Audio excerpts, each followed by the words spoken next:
Intermission's over. Welcome back, everyone. Hopefully you guys got snacks, went to restroom, did all that fun stuff. We'll continue. We'll go back to where we left off, where you guys have decided on your plan. And to recap, the plan is to try to distract the guards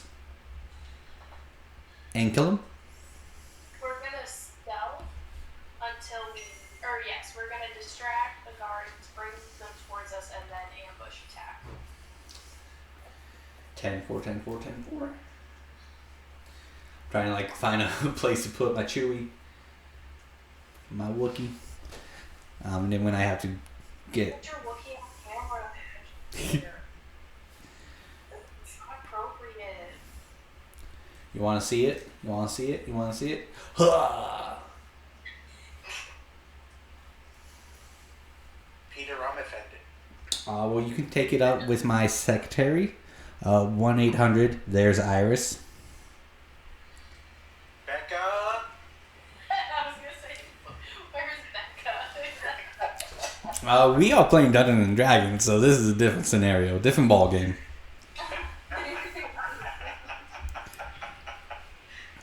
That being said, Although Iris refuses to be a secretary, she is no one's bitch. wait until Halloween comes. Bet you Iris will be the secretary then. Anyways, we'll continue. I can feel the look. So I'm assuming everyone's going to go up the mountain. Correct. As a group. So y'all roll me that stealth checks. Since Leander and May I did not break their stealth, you guys can keep your numbers. That would be great. Thank you. 11. 17. Oh. 19. Okay. Eugene. Ooh, Eugene with the high roll. Ooh, that is a 20 for Eugene. Alright. So you guys are making your way up the slope to the entrance of the cave. I'm assuming we'll start from there. So as you guys get to the slope, you can kind of peek over to see who peeks first? Or do you all do it at once? Or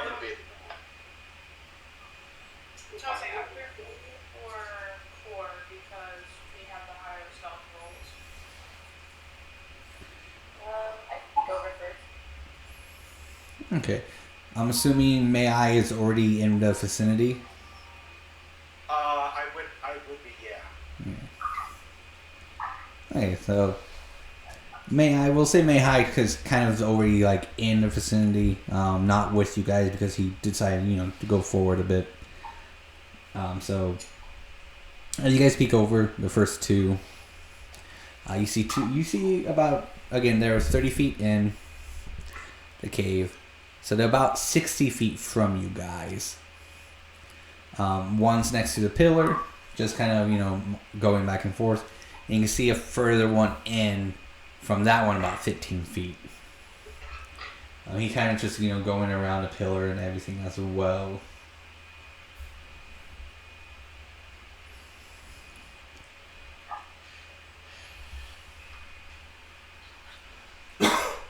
Sorry, I'm getting distracted because my food will be here soon. Damn it, food. So we need someone to peek in? Is that what I'm hearing? Well, I'm just asking because since you guys are, slope and then over, I just want to know who's peeking up first to kind of check it out. You're already in the vicinity, May-Ighe. Okay, it's moving him now. Yeah. Okay, I'm sorry. Like I said, I'm in the back, so whoever's up front, I thought Core would be like kind of out there. I'll just go over this. Alright, so pretty much from where I have it on the map, if you guys are doing your normal movement, it will take you 2 turns to get up to where the first guard is at. Okay. I'm fine with that. Yeah. Okay. So I'm assuming May-Ighe is going to move as well. Okay, so I'll have May-Ighe up.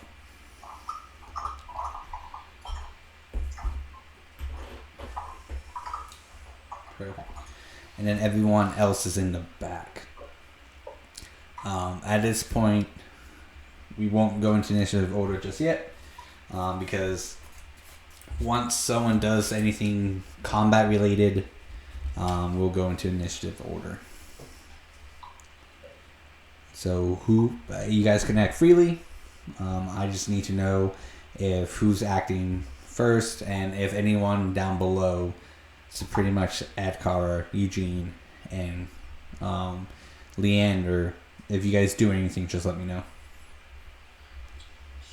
Do we want me to cap using lights now? I think if we are happy with the position, I think that would be fine. What do you guys think? Yeah. So before you do that, I'm just gonna go ahead and pull out my dagger. Oh, here you go. It's my magical dagger. So I will ready an action to use my attack action to ambush. So I'm gonna stay hidden, and when the opportunity arises, then I'll seize the opportunity. Okay. We'll also ready an unarmed strike to incapacitate. So you're about 60 feet away. With grapple. Well, whenever we get there. Okay. So whenever you... Move us up, Peter. All right. Take two trips or 2 turns, and we'd be ready to do it. Correct. So as Eugene, as Leander goes forward, everything's seeming good. But the moment Adkara approaches, they spot Adkara. And they were... yeah, that's why I was waiting to see you guys something. They beat your self check. And they will go the typical halt, who goes there mentality. Drop your weapons. Surrender. I get on the I-ring, and then I say, I'll whisper, our cover's been blown. Should it? Well, Adkara's cover has been blown. Okay, so I will so come and get me, boys. Okay. The first guard will walk up. Second guard will stay. Everyone in the cave, pretty much entrance, will see the dragon claw. Notice, and because he was coming around the corner at this time, sees that there's an intruder, and then will retreat back further inside the cave.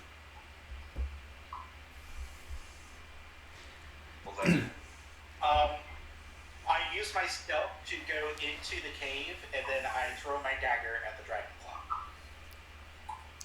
Okay, so let me get the 30 feet first. We'll go there. Travis is there. Alright, roll your attack. He would get a sneak attack, because I wasn't expecting him. Thanks, DM Sarah. Would I have any sort of... Did he see me at all? No. Okay. Is this attack with advantage? Does your sneak attack like allow advantage on this sort of thing? Well, I'm asking if he didn't see me, if I would get an advantage. You know what? I'll say so. Sure. Okay. Natural 18 for a total of 26. No, 24. 24 hits. Is this with sneak attack? Well, since Sarah is shaking her head yes, and I kind of want to be that person and say no now, I will say yes for this one time. Okay. 10 damage. Okay. No.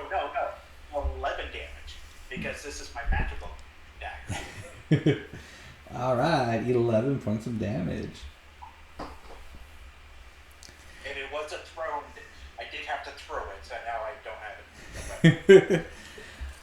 it. He will yell out for that. And then we go. What was that? And then I'm gonna use my cunning action to get in his face so I can get my dagger back. But using the cunning action to dash. Okay, so you'll be chasing him. Yeah. Okay, so Travis is on a chasing spree with this person. We'll move. You're going to get more people. I don't want that to happen. Alright, so we'll go into initiative order at this point. So the top of it is core. I got now. Oh my. Anybody have whole person? Yeah, I do. I have animal friendship. Hey, that's why you're probably so much good friends with core. Yeah. Are you calling me an animal? You're a pretty one. Nice try. That was Peter trying to make a joke, not Eugene. But also she's like, I'm getting my food. Okay. like clarity person, so I mean, I think she'll have it in like a level 2. I also have sleep. Which would be very helpful.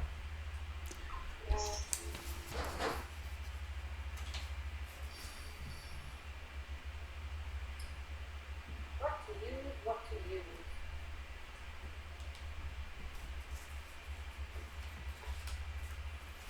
I guess I'll use spare the dying. I mean, not spare the dying, sacred flame. So I say, who are you going to spare the dying from? Sorry, I was looking at the wrong one. Sacred flame. Okay. So you Dex saving natural 20. I'm going to assume will pass. Yeah.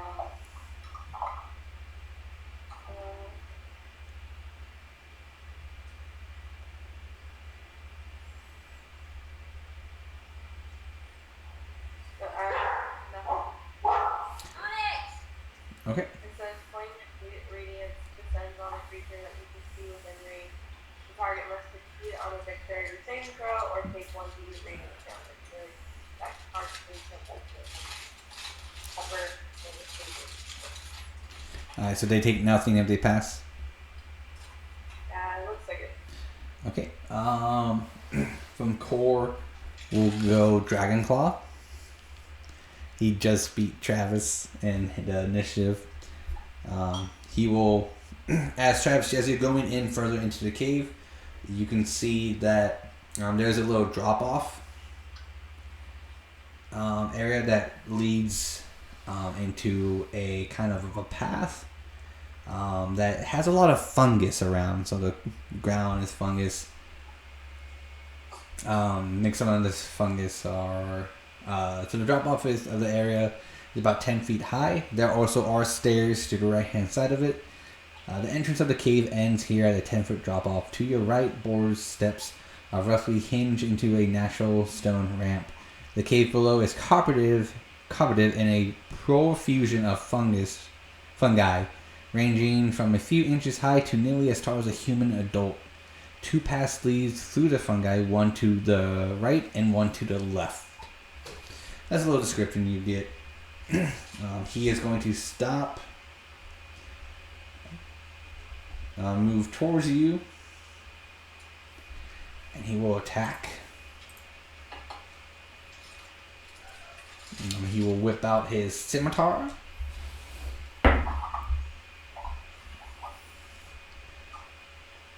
Does a 13 hit your AC? No. Really? Even with no armor? 10 plus my dex mod. My dex mod is 4. Nice. His second attack. 19.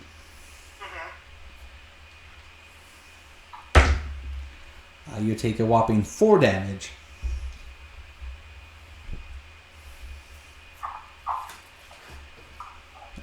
So he misses with his first swing in his scimitar. He brings it back down and stabs you in the gut with his second attack. From there, we'll go to May-Ighe. So, my dagger is still in him, yeah? On his back, yeah. I'm going to use part of my movement to get to his back and get my dagger. Grapple check?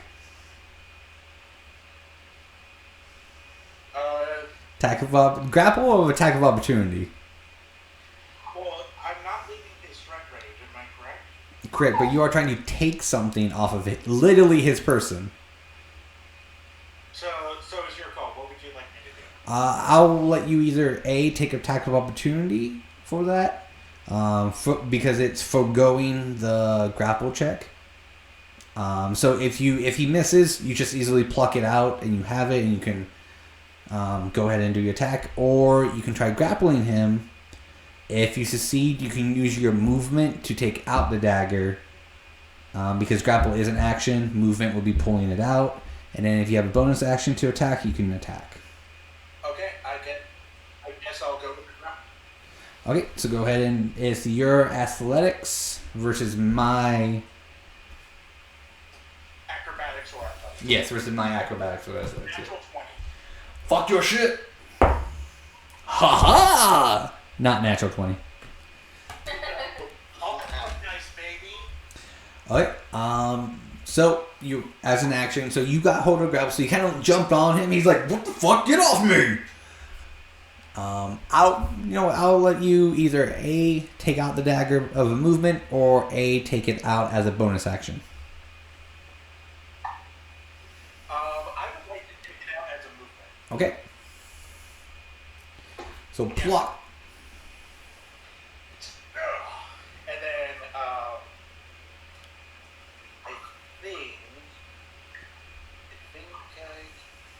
I think I have a racial trait that will allow me to do something. Ooh. But I'm checking to be sure.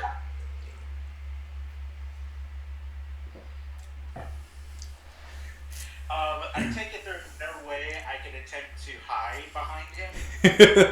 Unfortunately, no, since you are literally grappling him right now.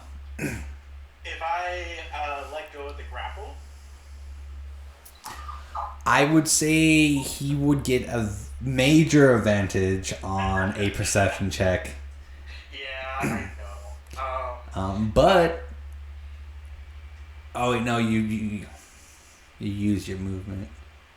You know what? To make it a little bit more interesting, if you wanted to do this, I will say half of your movement was to take out the dagger. So if you wanted to roll into 10 feet down below into the fungus and try to hide, I'll allow that. Sure, let's try it. Alright, I don't mind. So it would provoke attack of opto because you are leaving his threatening square. Yep. But if you're okay with that, Yep. okay. So we'll do his attack of op first. Sure. Oh man, you're gonna love this. Does a 8 hit? It does not hit. Can you double check? I'm pretty sure it does. I need you to double check really fast. Okay, let me check my dex mod. Okay. 10 plus my dex mod plus 4. That is not. It is 14. It is not. But you forgot to -8 from being mad in the beginning of the game for role playing so well. Yeah, but I also added 8 because I rolled a natural 20 on the stealth check earlier. Ah, damn it. You made my confidence. Alright, fine. I'll give you it. It seems reasonable. Oh man, Peter, you're gonna love this. Lies. I'm going to hate it. It's a 10. Oh, let's see if he sees you. Probably. Well, I mean, yeah, he'll see when you go, but you at least are about 15 feet away from him. Yeah, I rolled a natural 2. So as Travis goes, as May-Ighe goes around, just flings up, like yeehaws him, takes out the dagger, jumps down, goes by, just like Matrix the scimitar over Travis's face, falls 10 feet. Luckily the fungus cushions his blow, so he takes no damage, and then he scurries off 15 feet. So let's go about. There we go. All right. That was a very interesting turn. From there, we go to Eugene. Eugene will look at the big bads. And where are my cantrips? Spells. He will cast Firebolt at the one approaching Adkara.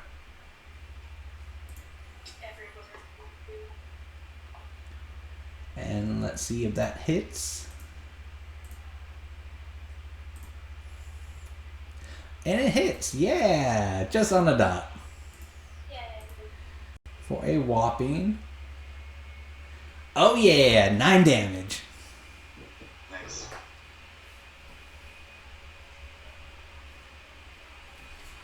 So Eugene will get a spry of confidence. Walla bing bang! And then he'll look embarrassed and hide in his hat.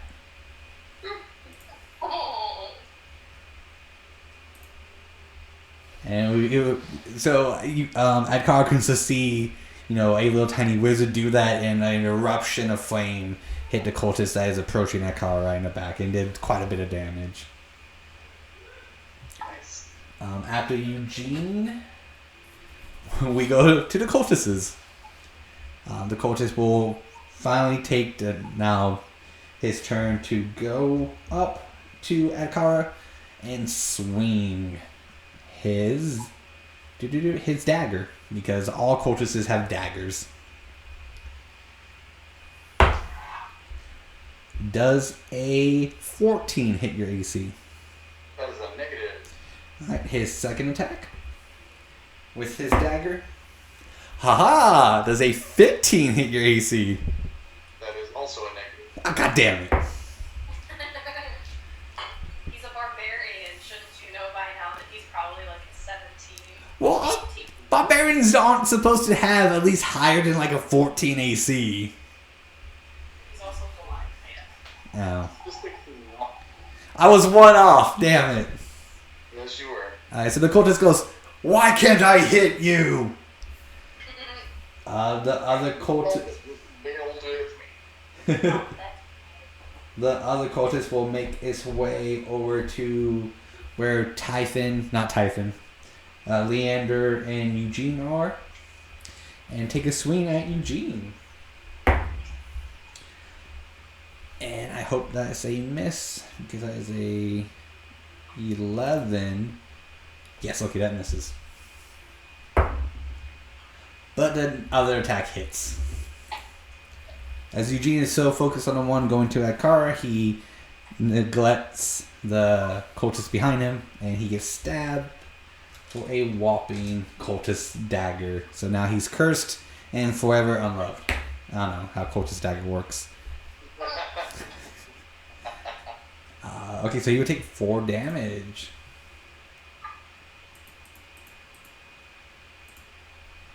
Alright. This might actually like my first time using really D&D Beyond for a character. So this is interesting. After Eugene, but after the bad guys that I have labeled as bad guys in initiative order, we go to Leander. I was about to say, since I can't see Leander on the video monitor, he doesn't exist. Is going to go after the one that attacked Eugene in front of him using his claws. He does have some pretty amazing claws. Oh yeah, we forgot. Leander does have a nice new set of fur as around his claws and hands. Yep.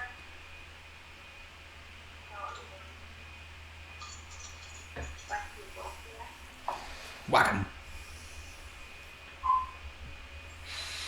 We got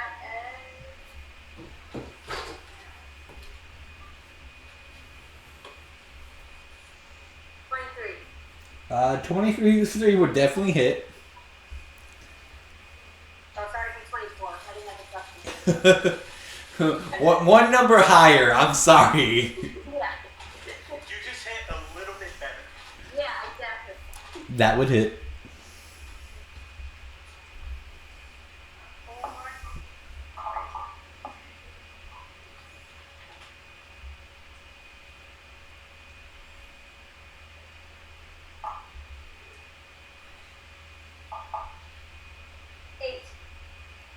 All right. Good hit. Good hit.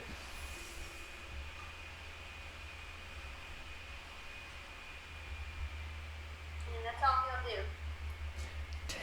10-4. After Leander, Adkara. Alright, this is the guy that still trying to attack me.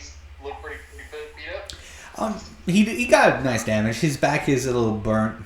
He looks like he can still fight, but let's see if he can still fight after you hit him. Well, let's see now. I will take my double hand. My 2 hand axes for 2 attacks. First attack. Well, I'm just gonna roll all my dice at once. First attack is a 9. A 9 will miss. Yeah, that's what I thought. Alright, so big first swing, a big whip, coming around back up with my other hand, does a 18 hit. And 18 hits. Excellent, that is 5 point damage. Alright. So he smiles because he knows, like, he's enjoying this fight. And the fact that he's confident now since you missed on the first swing and your second swing didn't hurt as much. He's like just smiling with overconfidence. Would that be it for your turn? He's going on top of me, right? Yeah, he's 5 feet from you. He's directly at you. Yeah, but I'm gonna stick with him then. Okay. Iris. Who's closer to me? The one who's attacking Eugene and Leander. How far away are they? The one attacking Eugene's about 15 feet from you. The one attacking Adkara is about 45.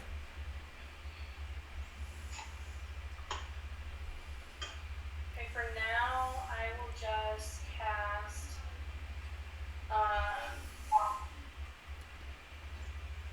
Vicious Mockery, Okay. which is a Wisdom saving throw. Alright, does a wisdom saving throw. An 8 pass. No. Okay. 1, 2, 4. He takes 2 damage. 2 damage? 2 damage. And this is the one attacking Eugene or Adkara? Eugene. Okay.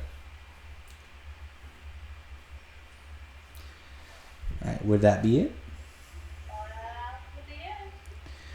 All right, so we go back to the top of the initiative, core.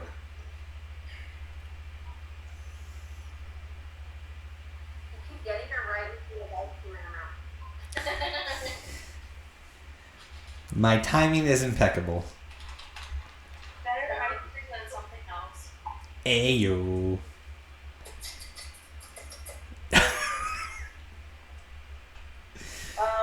Well then.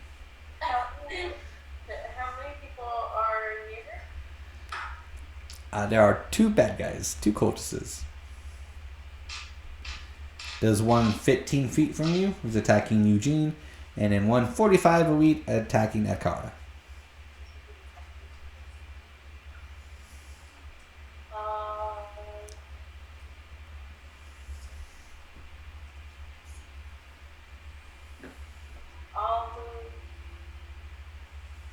I'll move next to Eugene, Okay. and then I'll cast Bane on the one that attacked Eugene and the one that's going for Adkara. What's the spell range on it? 30. 30? Yep. Okay, so you won't be able to get the one attacking Adkara. He's about 45 feet away. I moved 15 feet. Oh, so you're going into the middle of the distance. Yeah, you said that. Okay. You moved 15 feet away from me. Sorry about that. Okay, I was confused on where you were going. Okay. Where's my Bane? Oh, I don't think this one has Bane.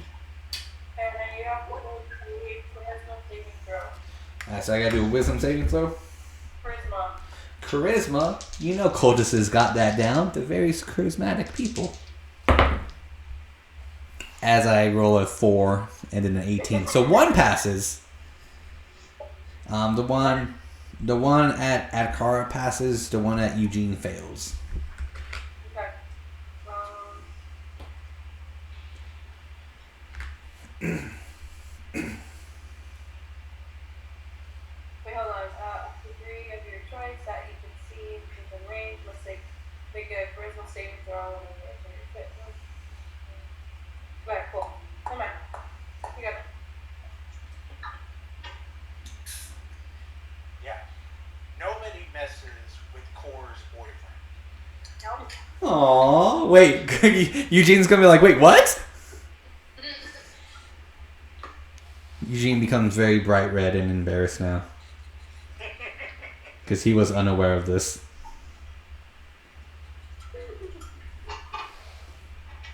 That's my turn. 10, 4. Just because you're closest to her. Sorry. Don't. Okay. Nope. That's not what I wanted.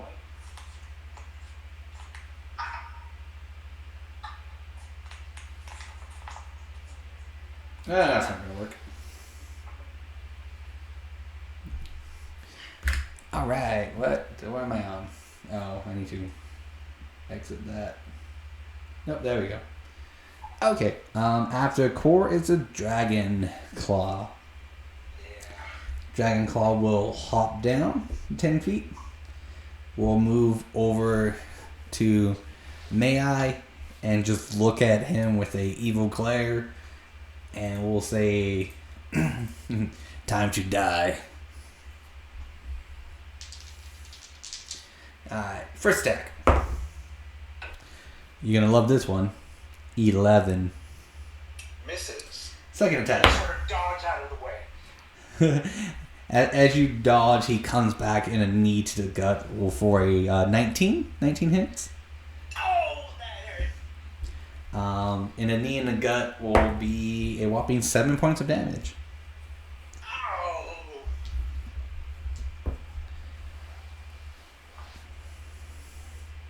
I guess it's more like he just kicked you in the gut because since you're too small, kneeing will be too much of a disadvantage. Hey, okay. It actually is May-Ighe's turn now.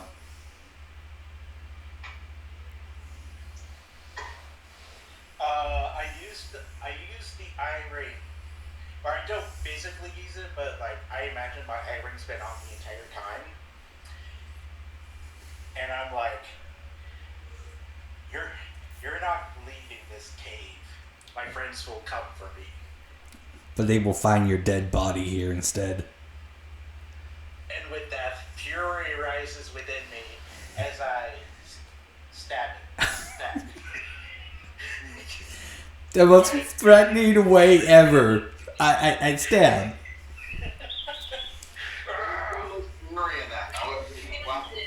He's gonna like try and jerk him off while stabbing him. Brown chicken, brown cow? Maybe it'll distract him. You should get advantage on that. So folks, when, is this, Try and give him a blowjob and then try and stab him. pull down your pants. Let me do my job. Stab, stab, stab, stab. I'm here to please Tiamat. Now lower your pants. So for our viewers at home, if this video gets 100 likes and everything, we'll make a T-shirt of May-Ighe going, I stab, stab. We'll sell. We'll do the proceeds. We'll go to Travis's therapy. That's where all the money is gonna go, to Travis enjoying therapy. I mean, when I stab people, it hurts my feelings. I just go like this. You know, I expected it from Iris, but never May-Ighe. I did not expect that from May-Ighe. It's that chaotic part of me, right, Core? That's how rude. Irene feels very uncomfortable with this conversation now. Can I log off? Dude, I just rolled a natural 20 on my hit. God damn it. Alright, his pants falls off. No. He's just very confused about what's going on now. Alright, so my damage for the dagger. Oh my god, it's max damage. 13 damage. Ugh. You literally cut him right in the tank. Oh god, my eyes. Except for his penis. Does he look pretty bloody? So as you go and you go stab, stab, and you stab him, at the same time he suffers a fatal heart attack and dies. What? He's dead. Is that for real? Yes. I'm getting on the iron going, oh shit, I didn't expect that to work. Irish just responds, proud of you. I Not learned, exactly what happened, but it's like, eh. I think he's dead, but I'm not sure, so I'm gonna stay here. And then Peter, I'm gonna attempt to hide in the fungus. No, just use his body. Just put his body over you. I was gonna say, just use his body, don't go into the fungus. The fungus could be poisonous or hallucinogenic. You know what? That's a very good point. So I'll use his body, I'll lay it on top of me, and my arms will, it'll be like two sandwiches piled on top of each other. So instead of going from second base, you're going for the home run. I mean, Irish brought up a great point. Oh, the stories you two can share. Alright, roll me a stealth check. Okay,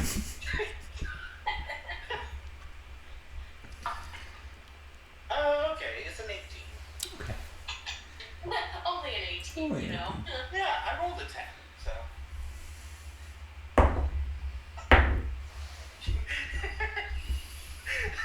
Okay. So I need to go to someone who is not trying to have sex with a corpse. Eugene. When did Travis's character become a necromancer? I don't know. That would definitely toss me off my game going, wait, what? Rogue Necromancer? It would fit. It would. So as the person is at him, Eugene's gonna pull out his bone, which is, he has a red bone that's on his back. That's it's in the shape of a sword, and he's going to activate it so a blade comes out, and he's going to use that as a weapon.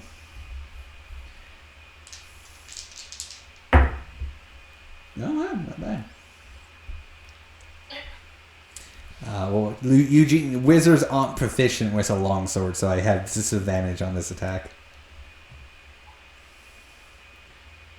But luckily, I was able to actually do something. So that, yeah, right? Longsword he is. Oh, that would hit. So this will be 3 damage. Very nice. Alright. That would be it for Eugene's turn. Now we go to the bad guys. We'll deal with the one at Adkara first. He's just going to look at you with a devilish grin, and he will cast Inflict Wounds on you, which is a melee spell attack, which will go off of his...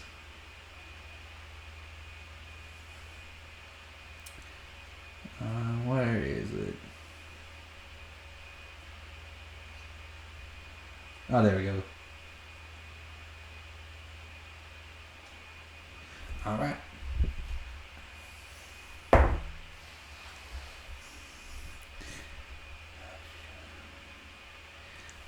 A 16 will do it, correct? 16 is mine. All right, perfect. So he devilish grin. He fakes you out with his dagger and just goes straight for your his hand on your chest, and then he will command the words and say, "Tiamat smiles on the fallen foes," and you will take. So this is inflict wounds. You will take 16 points of damage. Alright,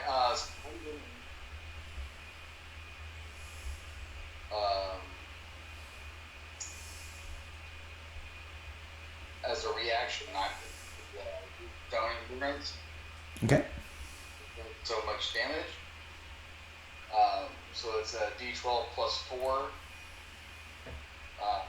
minus what your attack is.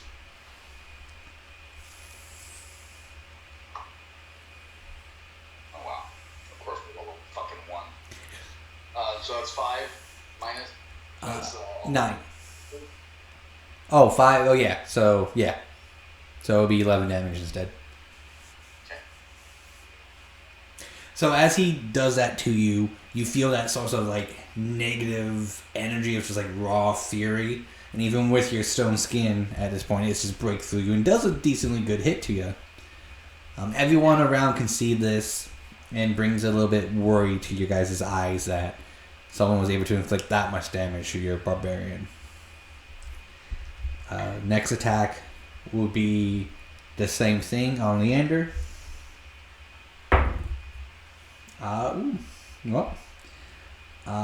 So natural 20 will do it. But yep. Hey, Leander, what's your HP? My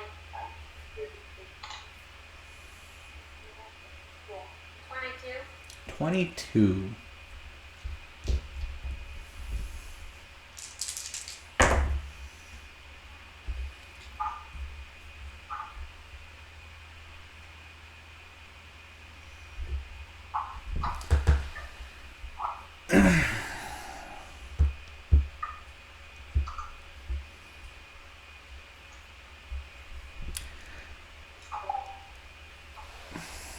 I don't know how to put this, but so 22 is your HP. So crit will bring max damage to the set of dice. So basically it doubles. See if I do. You know what? You will take 41 points of damage. God damn. It's a good thing we love resting. Which one more point of damage would have instantly killed him. because it's double his max HP.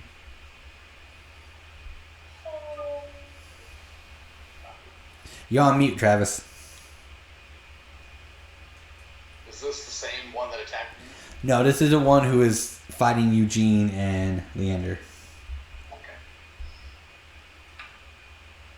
Oh wait, what does Bane do? Do with Bane. Remind me what Bane does. The target must roll a d4 and subtract the number rolled from an attack roll or saving throw. Okay, well, it doesn't really. Unfortunately, a natural 20 is an auto hit. But what I'll do in that, yeah, it's an auto hit. So if I rolled a 19, then it would have been different. So here's a thing. Well, because he is Bane, so I'll ask you guys' opinion about this because I'm curious on what you guys think. So as we know, a 1's an auto miss and 20's an auto hit. But if he is Bane, should that contribute to the 20? So can that Bane get around the auto hit? Isn't it a saving throw? It's attack roll or saving throw, I do believe. Oh. Okay, so I mean, I would think so, just because even though it's a nat 20, it still has to comply to the rules of the constraints against it. this would be the thing, though.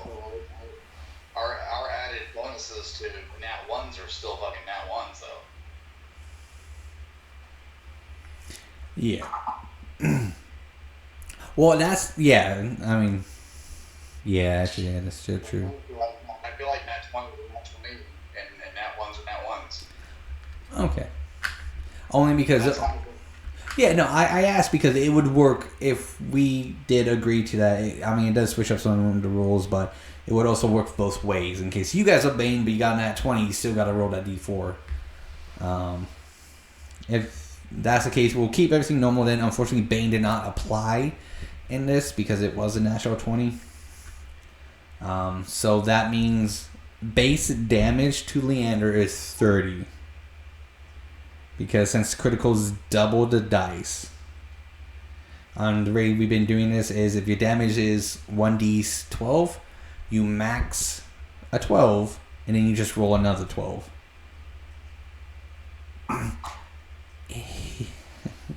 This is, I actually, so in that case, I just want to make sure that this is very clear. So Leander, may I have you on the screen? What do you think? If someone with Bane or has any constrictions on them, do you think the nat 20 should stand? Well, this is for something different. I just wanted to make sure everyone knew the rules because this will, if I'm going straight by the rules and everything, and want again to be genuine with you guys, Leander's dead. The total amount of damage that I did, because 30 would be because it's 3d10 on inflict wounds. So 30 max. And then I roll another set of 3d10s. Which my total is 50 damage to Leander. Yes. But spare the dying. Yeah, we do have spare that. So this cultist comes out. Yeah, this is why he has spare the dying. So Leander's in the D&D format is dead. Unless spells don't apply to the same crit. You're on mute, so I don't know what you're saying. Hey, Peter. Yeah. Are we playing with the rules of, oh, pretty please? Oh, no, unfortunately not. I see what you did, but no, unfortunately. So the cultist does the same thing to Leander that his other cultist friend did to Adkara. Puts his hand on the chest, smiles a wicked grin, and says something draconic, and just a hole in Leander's chest just blows out the other side as Leander falls to the ground, motionless.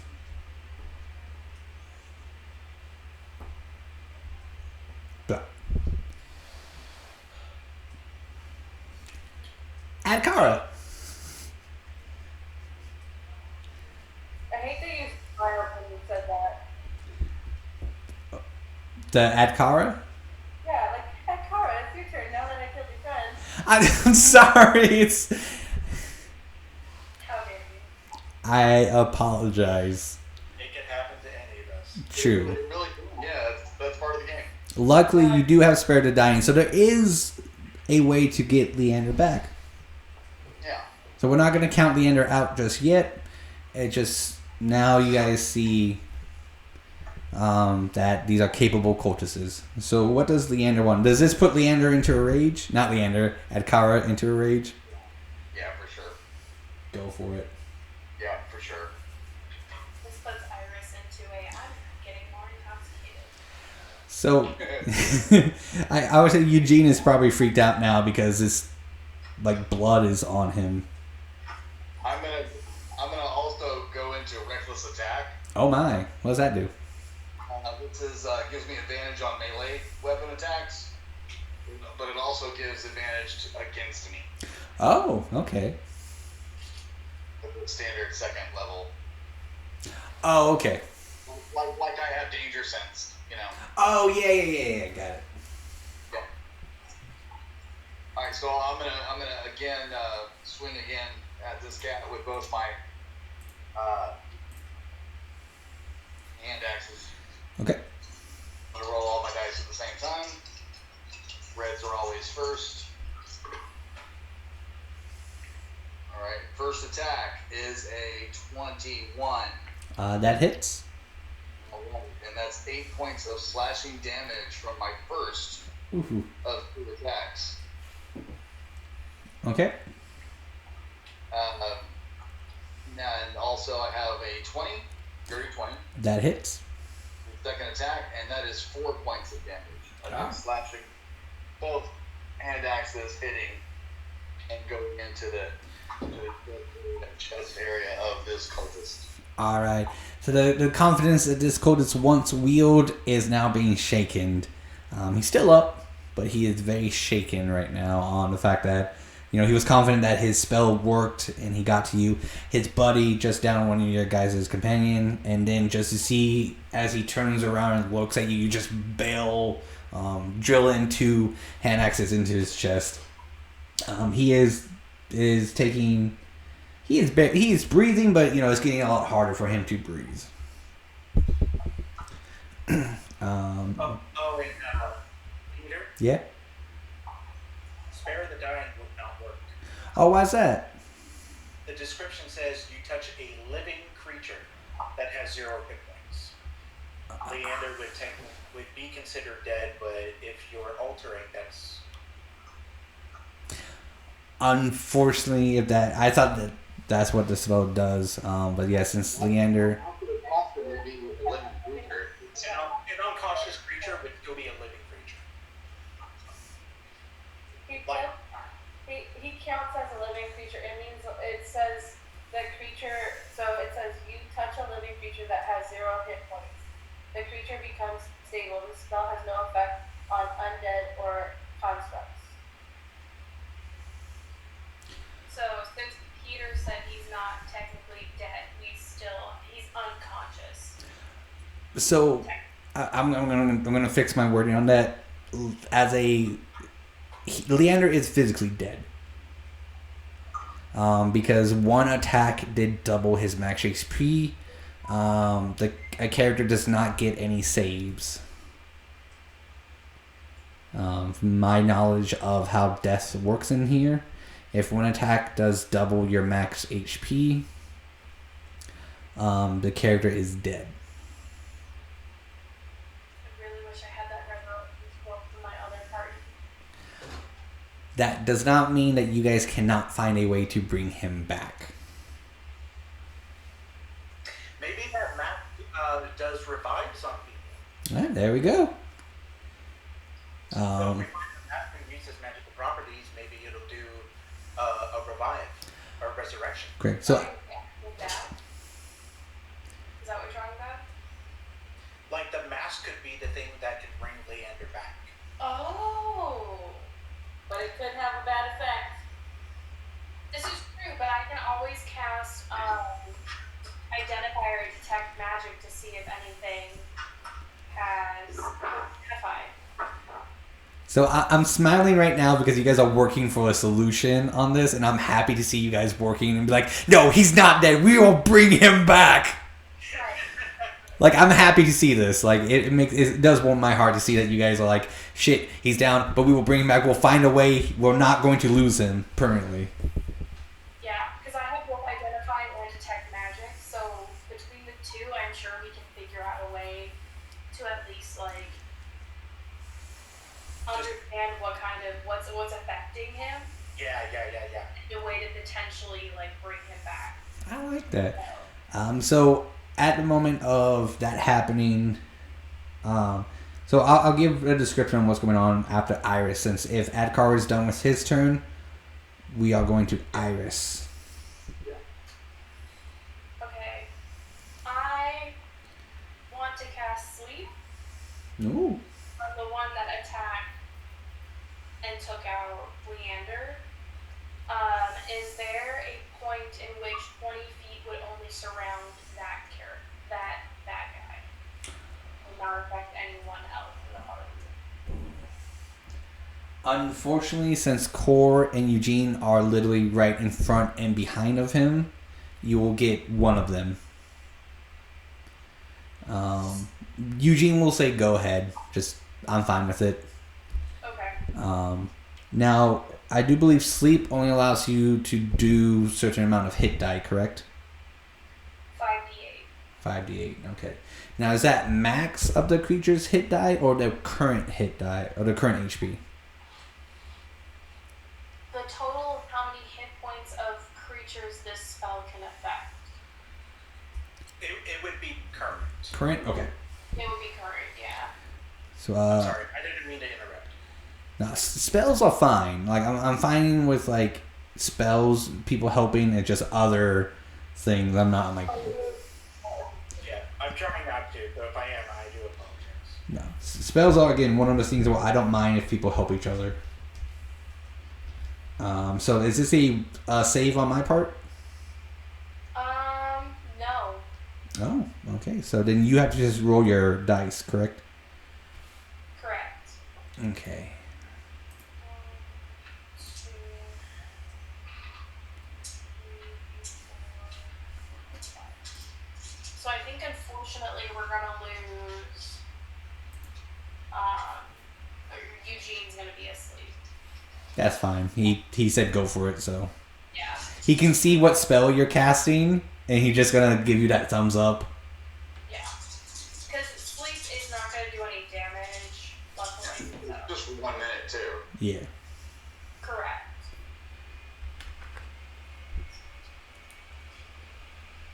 Let's just hope that the roll is gonna be high enough. 27. The roll is high enough. Okay. So you're able to sleep both Eugene and the cultist. Perfect. So if anyone wants to attack said cultist, We'll go get- for it. It will be pretty much max damage since they're unconscious? Incapacitated? Incapacitated. Incapacitated. Where's my... I don't even have incapacitated. That's pretty lame. I have unconscious. Starting with the creature that has lowest current hit points, each creature affected by the spell falls unconscious until Okay. the spell ends. The sleeper takes damage, or so taking damage can wake someone up, Okay. or someone can do an action to shake or slap the sleeper awake. So both Eugene... So, and the guy who's Bane are both unconscious. I love having these little ring things. They're nice. So someone can technically choke turn, and he'll be fine. Yeah. Is that the end of Iris's turn? Correct. Alright, so back at the very top, so since May-Ighe is not currently in the situation, everyone over there, Irene, will hear that Leander has been disconnected. So whatever that means to May-Ighe, that's what you hear over your Irene. Since we're all at the back of the top of the initiative, we go Core. What does Core want to do? So spare the dying to help him at all. Correct. Unfortunately, Spell the Dying will not work in this case. If Leander was unconscious and in the death saving throw area, then yeah, you would just spare the Dying, he's automatically stabilized. But unfortunately, since he is officially dead, it will not work. How many are left? There's one cultist asleep, and then one cultist at Adkara. So 2. There's still 2 cultists since one has not been killed. Which one? Leander? The one that is unconscious. Don't worry about the one with that car.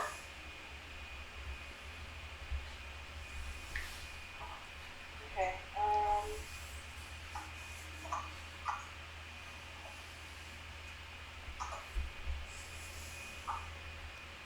In a rage, she's upset. She will cast Guiding Bolt. Okay.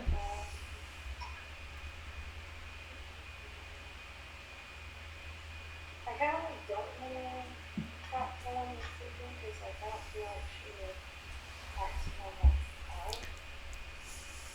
out. Do whatever you think your character would do after seeing your friend fall. How long is the sleep for? It is 1 minute. 1 minute? Or until you do damage to him. Okay.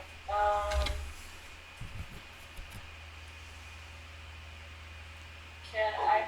With sleep, it's like damage though. Huh? I think with sleep, if I'm not mistaken, it's like Next day. So attacks against the creature has advantage. Attacks that hit are crits if the attacker is within 5 feet. So anyone who attacks an unconscious creature and hits, it's a crit. Would binding him with his rope count it as an action or a bonus action? Oh, like binding him, like tying him up? Yeah. Since we're in combat, it would be an action, since you would need to use like I would say sleight of hand check to see how well you can tie him up, or maybe an athletics and acrobatics check to just see how well you tie him up. So she's weird that, so in order not to lose any more of her companions, she's going to attack the one that's attacking Adkara. Okay, so that is 45 feet away. Oh, wait, no, you're a lot closer. Sorry, I forgot you're closer. With the Guiding Bolt. You move to within 30 feet. Yeah. And guiding bolt is a range attack, correct? Of 120 feet. Oh yeah, you could definitely hit him. Guiding Bolt does some serious fucking damage, so I'm like, yeah. I'm very upset, so. She will attack them with Guiding Bolt. After roll for it, right? I do believe so, yes.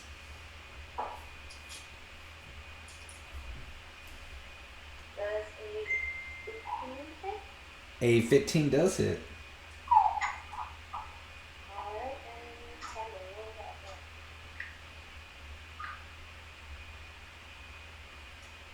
I'm gonna use the MP on him because I don't have all the defense.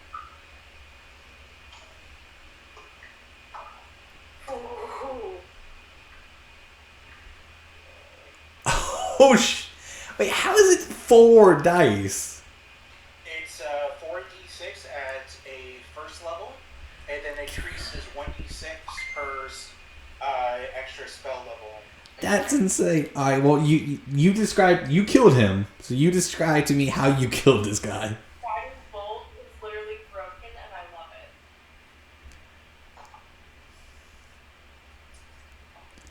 So powerful.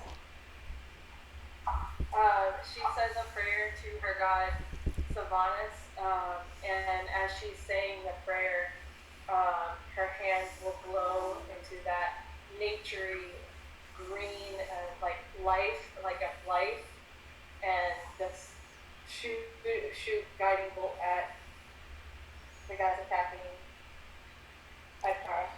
Do you want to do a headshot, a heart shot? Like, do you want to blow off his head? Like, anything like that? Personal. Huh? Heart is personal.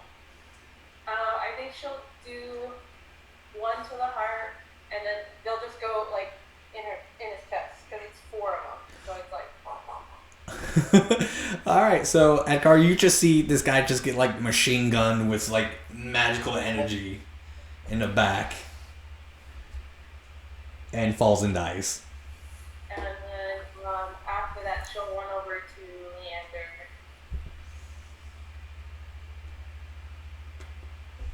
Okay. Would that be it? Yeah. All right. Dragonclaw is dead. May I?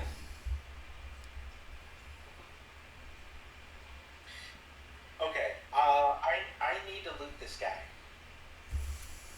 Because I have no armor, and I only have 1 dagger. What is he wearing? What weapons does he have? All right, give me 1 second. Ooh, okay. Want to use my 200 reload? No, I'm not proficient, and it's too heavy. Yeah, I'm just being silly. How dare you try to be funny?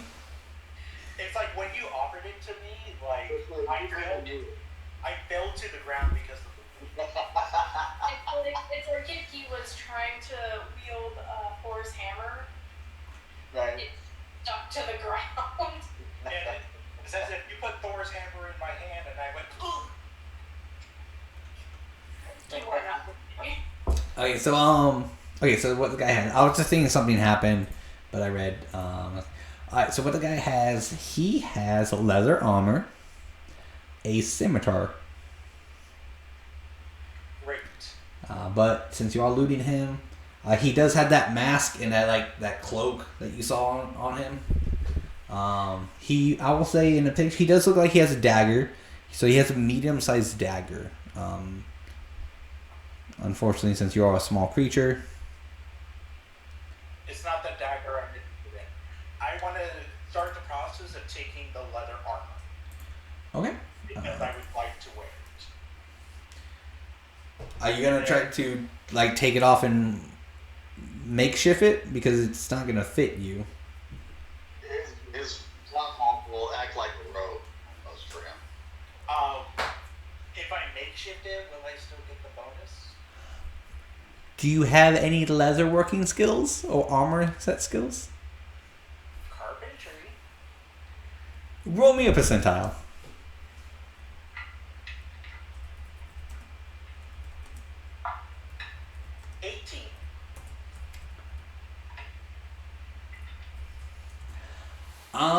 I would say you might be able to make something resemble. It may last maybe a couple of hits, but that's probably about it. Alright, then I'm going to take the scimitar, the robe, and the mask. And then I'm gonna get on. I'm also gonna grab the dagger as well. Okay, go ahead and roll me a d12 as well. 8. 8. All right, you find a signet ring as well. I never took the signet ring off. I still have the signet ring. Correct. You have a passive dragon signet ring. Travis I will find a more aggressive signet ring. So probably a higher spell. Yeah. Okay. You will also find 4 gold on the man, 1 silver, and 4 copper.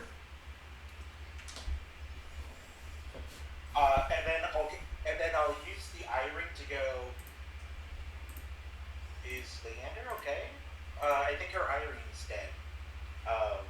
someone may want to check that. That's all I can do. Okay.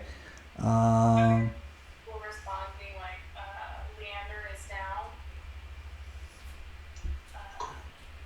We're trying to figure out ways to save him. However, we still have one cultist we have to figure out what to deal with. They're currently unconscious, but we're trying to figure out what to do with them. Alright, since the other cultist is unconscious, Eugene is next. Eugene's unconscious. Leander's dead. So we can pretty much get out of initiative until someone does something. Unless Adkara wants to go and kill the cultist. Why do we need to keep him alive? Can we loot the person without looking at all? Yeah, this is mainly for Adkar's rage, since there's a duration on the rage and the sleeping. So technically, well, actually, yeah, it's actually better if he still stay in combat, since there is a duration for it. So it's one turn already. One turn is 60 seconds. So Adkar, do you want to do your full movement to get back into, to get into the cave and at the person? Yeah, I want to get right to him. Okay, you won't be. I want to ask everyone, why does he need to live? Okay. He doesn't. That's all I needed. I'm going to take both my hand axes and come down right on his neck. Unfortunately, you have to wait until your next turn because you only have 30 foot of movement, and he's about 60 from you. Oh, okay. Yeah. I just need everyone to go into turn base because of the duration of sleep is only 10 rounds. So at least you're at the, because you can double move, so you can just be at him. So on your next turn, you'll be able to attack if everyone is okay with that. Yeah, because your rage still has a duration as well. He's going to do the most damage. Yeah. So Iris, what do you want to do on your turn? Iris is going to go, I'm assuming the one that he just left is 60 feet. Yeah, that one's about 60 feet, yeah. Okay, so I am going to go to the other one because I can still concentrate. I think. Oh, that's not what I wanted. Roll 20, thanks though. Yeah. I don't give a shit. Accidentally hit something.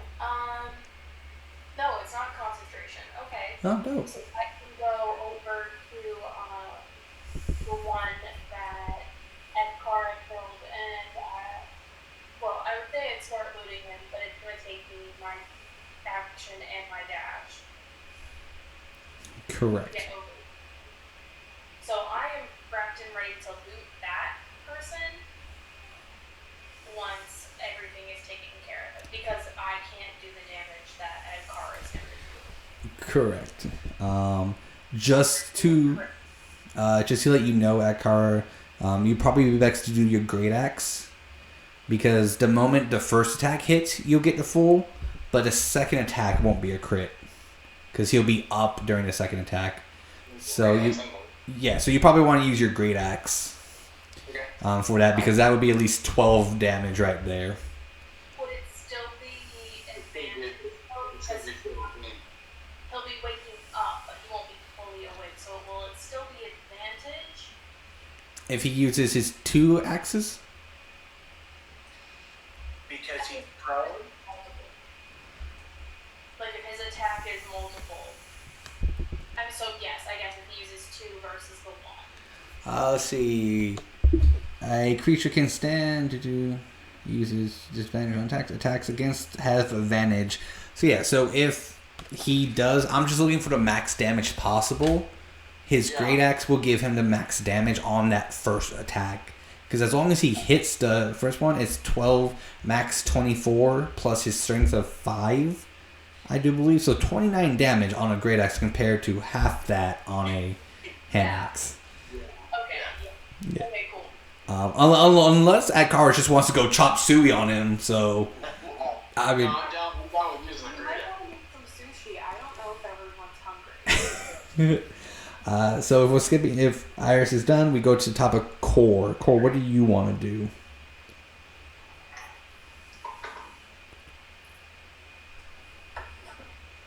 Is she next to Leander now? Yeah. I, as a player, know that there's nothing she can do. But she's going to see if there's something that she can do to save him. Absolutely. What do you want to do? He's going to keep, like, look at the wound and like, try to see if she can do anything. Herb, water, literally anything that she can do. Do you want to cast a spell? Do you want to use a medicine check? Do you want to start wrapping the wound up? Flowers? Huh? Do you still have some of those flowers? Yeah, she usually keeps like a little thing of like herbs on her person at all times. Because I was gonna say, because we collected those flowers by Merlin's tower, Yeah. and those were proven to give medicinal effects, if I remember correctly. Yeah. So do you want to start like grounding some up, making some, like that mud, herbs stuff to like cover the hole up? Yeah. Okay. So Cole will go to the body, can just kind of like hold him for a little bit and start, gathering whatever she can, like a bowl or like she knows Eugene has some stuff on him. She's still got Gus with her. She's told Gus to go run and get some stuff, like gather whatever he can. With his little tongs. So Gus will go out, try to get whatever he can, find some fungus, and we'll bring it back on your next turn. You will say you look through like Eugene's stuff and find a bowl enough to like put some in stuff into grinding some stuff up. Start to get stuff ready. Then, so while you're doing that, you're trying making the medicine. We'll jump over to Dragonclaw, which is dead. May I? Hearing that, I'll grab all of the stuff and then I will dash, or I will use my movement. I will use my bonus action to dash to get 50 feet closer to where I last saw Leander. Are you going to climb up 10 feet, or are you going to take the stairs? I'm gonna climb. Okay, athletics check. Or acrobatics, one of those two. Just, it's not... I would like to do acrobatics. Alright. Oh, 6. So you get about like 5 feet up, and then you kind of slip, but you still hold on. So you don't move anywhere. So go ahead and roll me another one.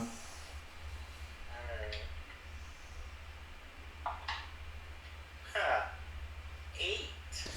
So you get a bit of rest away. It takes you a little longer, and you use some more of your movement.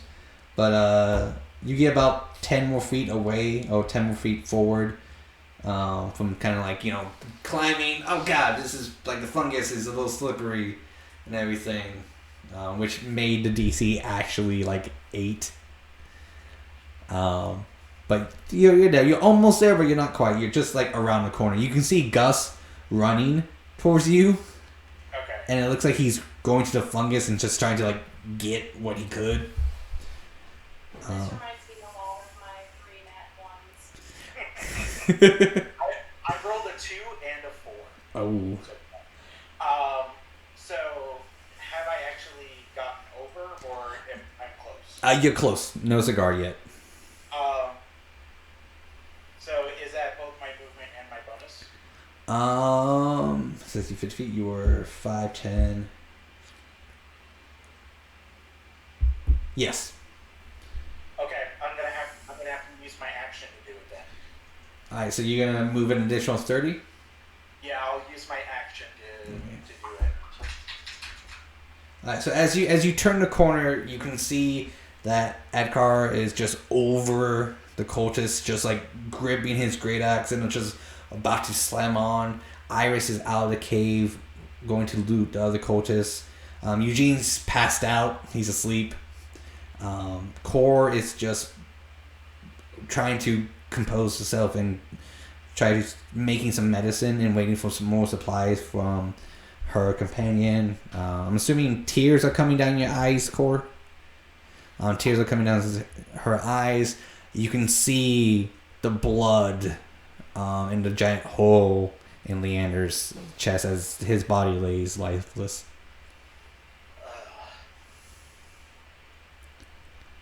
That's all I got. That's my everything. Okay.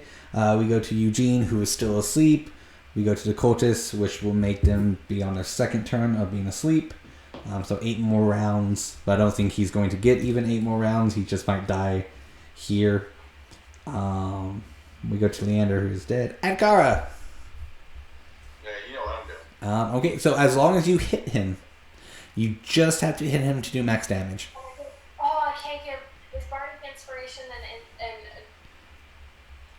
So I have advantage too. I'm just assuming she wants to make sure you hit him. yes. Give me that wing throw. Can I say that I gave him bardic inspiration? That's a bonus action. Yeah, because you can. Because your action was to move. Oh, your action was to dash, which is part of your movement. So yeah, I'll say, yeah, I'll allow that. Yay! Okay, bardic inspiration. That 20. Yes! On both dice.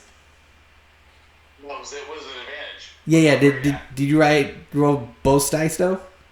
Yeah, I rolled 2 dice at the same time. Okay, so one. Okay, 12. Okay, that's why I was just wanting to make sure. 20. Yeah, so that's a 25 to hit. Okay, so. And Okay, because I gotta. Okay, so this first is a crit because he's unconscious, which is 12 damage, 50, it's 17 points of damage just by itself. which is 17. For this occasion, I will say, it's kind of like an explosive critical for this.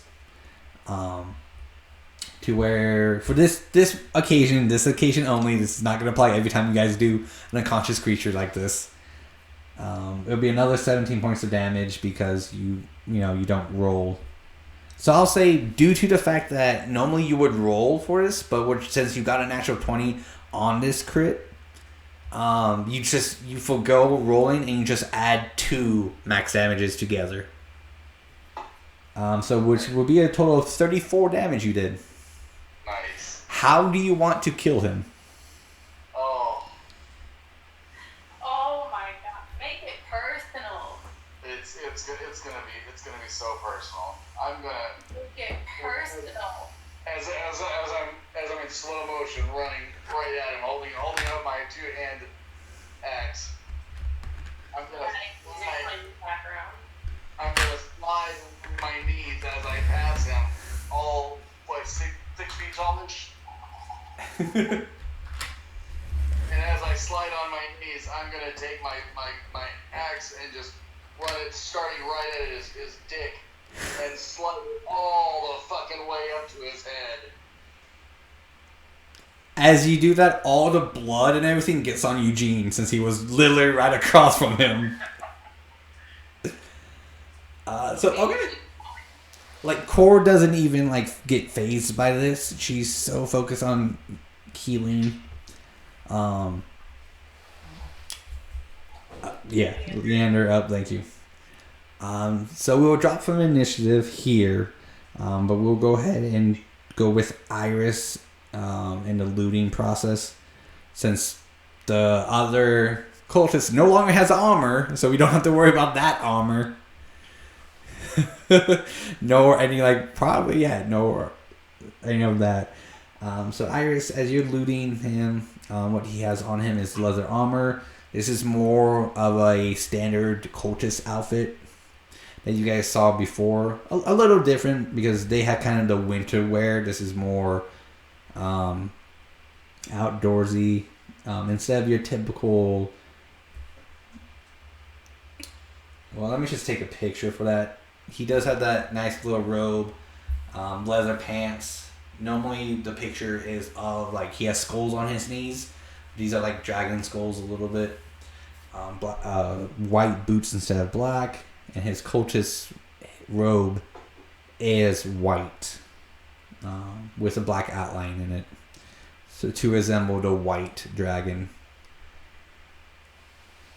He has a.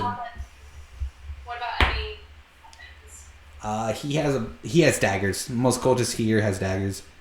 You can sense some magic capabilities fading from him, but you do find 2 gold, 1 silver, and 5 copper. And then you can roll me a d12 and let me know what you get. I'll be right back.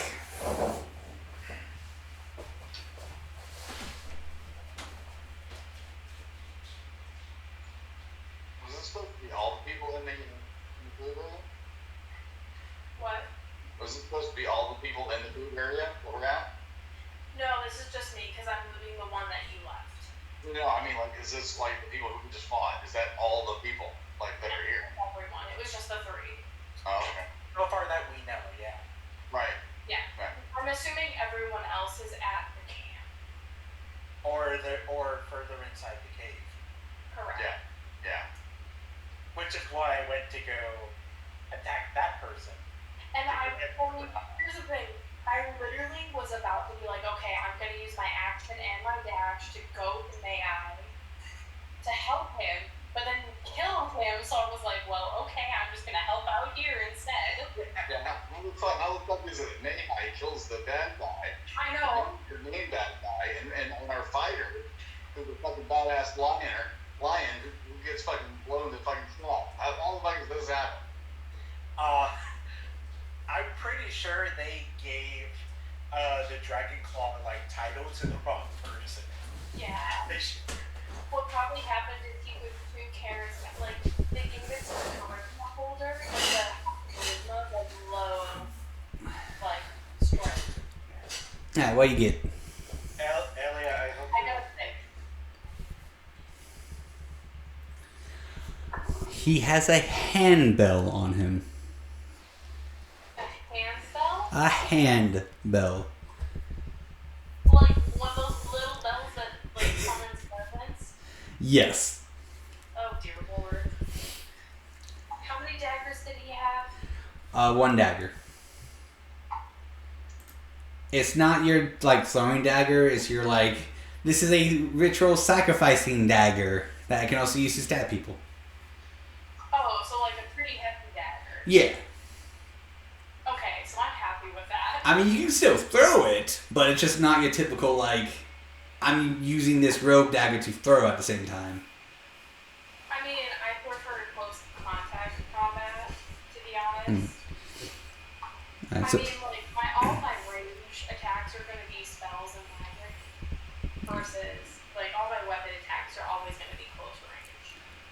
I perfect. like to be personal. So Adkara, I'm assuming you're gonna. Are you gonna loot your cultists? Adkara? Yeah, but we got to figure out what we're doing to save Leander too. So. Okay. yeah. So go ahead and roll me a D12 as well. He doesn't have any armor, but same thing. He has a dagger. But we'll see what. What was that? I will be approaching Leander as I see Adkara's final move. What did you roll, David? 6. A handbell as well.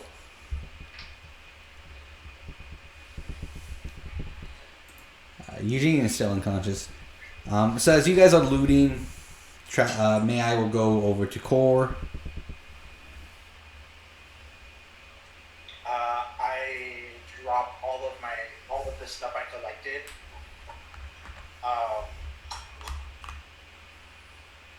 And I look to Core and I go, is Leander going to be alright? Don't know. I'm trying.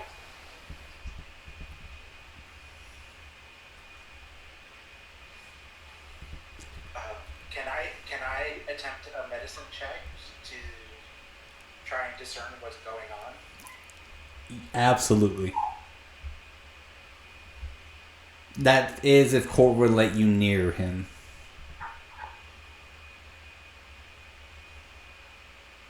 Core?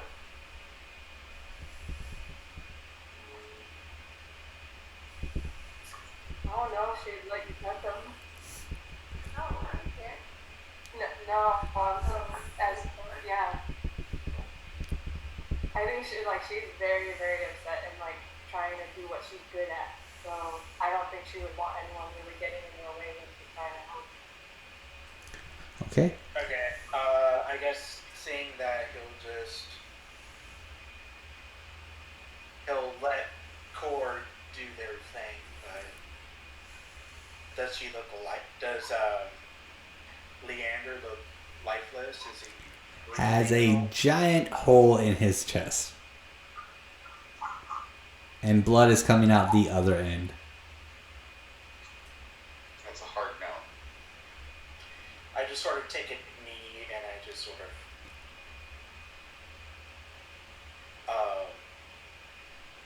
look to the ground, arms in my knee to support.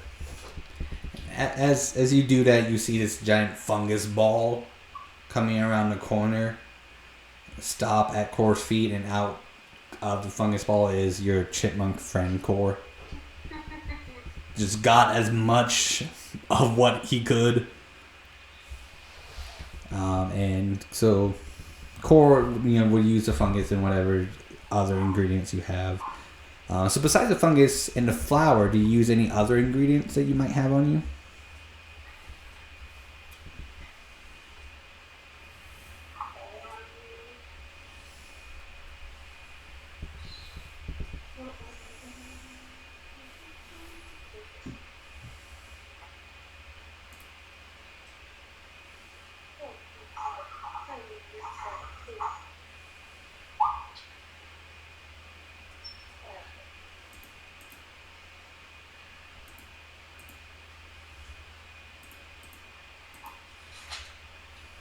She's gonna have to do a medicine check at some point.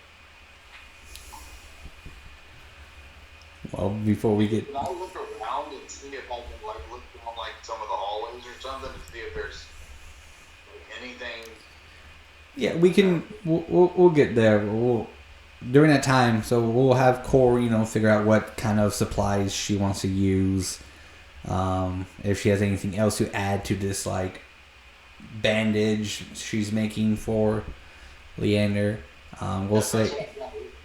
Yeah, we'll see. Then what attacked him and what he perished of? Because was it a magic spell or It was chill touch, wasn't it? No, inflict wounds. inflict wounds? Because I'm trying to figure out if I want to use detect magic or identify. We'll have Iris come over to kind of look, where Eugene's body is.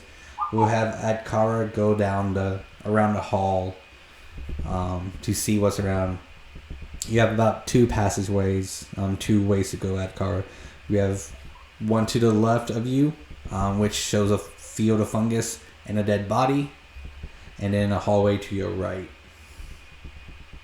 With nothing on the ground? No, just stone. Stone and dirt. The non-fungus way? Yeah. Okay. So Adkara will just keep going forward while the rest of the group stays back and tend to Core. She mixes everything together and trying to make it a medicine. Okay, so Looking for any kind of supplies or anything that might be able to help us out with Leander. alright. Okay, so question for the whole group. So I'm trying to figure out which of the 2 I'm going to use, which 2 spells. Identify, so the definition of identify is you choose an object you must touch throughout casting the spell. If it is a magic item, some other magic imbued object, you may learn its properties and how to use them, whether it requires attunement to you, and how many charges it has, if any. You learn whether the spells are affecting them and what they are. If the item was created by a spell, you learn which spell is casted or death identify. Detect magic is for the duration you sense presence of magic within 30 feet of you. You sense magic in this way, you can use an action to see, think, or around any visible creature or object in the area that bears magic, and you learn its school of magic effect. But which do you think would be more? Personally, I think identify is going to be more helpful in this situation. Because detect magic, like, you just see who has magical prowess. Correct, which is just going to be like, oh, I can tell that me and Core have magic abilities. Yeah. Or you would have magic items, or some sort of magic aura that's around you. Correct. So should I use identify, which is touch, which I can specifically focus on? I'm sorry. No, you're fine. Which I can specifically specify. I focus on Leander and learn properties and how to use them. Potentially, if DM permitted, any kind of antidote or whatever. Well, Leander would not be magical per se. Well, and magic was used against him, so I would learn that. It would have to be like a tangible item. Because from your perspective, Leander was just touched.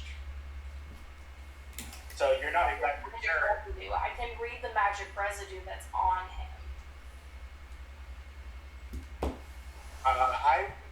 I'm personally more in the fan of detect magic to see if there's any magic that can be identified first. The problem is I only have one spell slot left. As a bard, do you have ritualistic casting? Detect magic is a ritual. And I believe identify can be as well. Am I right? You're not wrong. Both are rituals. So. And does it become a question of, is he too late to save him? That's a question for the DM. Say that one more time. If I expend, say, because usually rituals take an hour to cast? I think about 10 minutes. Oh, only 10 minutes. That's not that long. 10 extra minutes on ritual casting. Okay, perfect. That's different than my other group. Usually in my other group, it's an hour. I think it depends on the spell. Because I know for a first level cleric, they have a ritual of 10 minutes. But I think the higher up you go, and depending on what powerful spell you want to cast, I think that increases the length of it. So Peter, it depends on the action, on how long that spell is supposed to be cast. Yeah. So if it costs one action for the spending time to cast, it would just add 10 minutes to that. So if it was an hour, it would be an hour and 10 minutes. Yeah. Okay. That makes sense. Alright, because it is only one action. So if I could do detect magic for one action as a ritual, I could take 10 minutes to cast that, figure out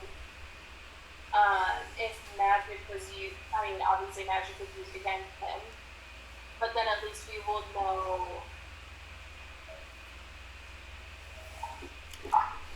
I'll learn at school of magic.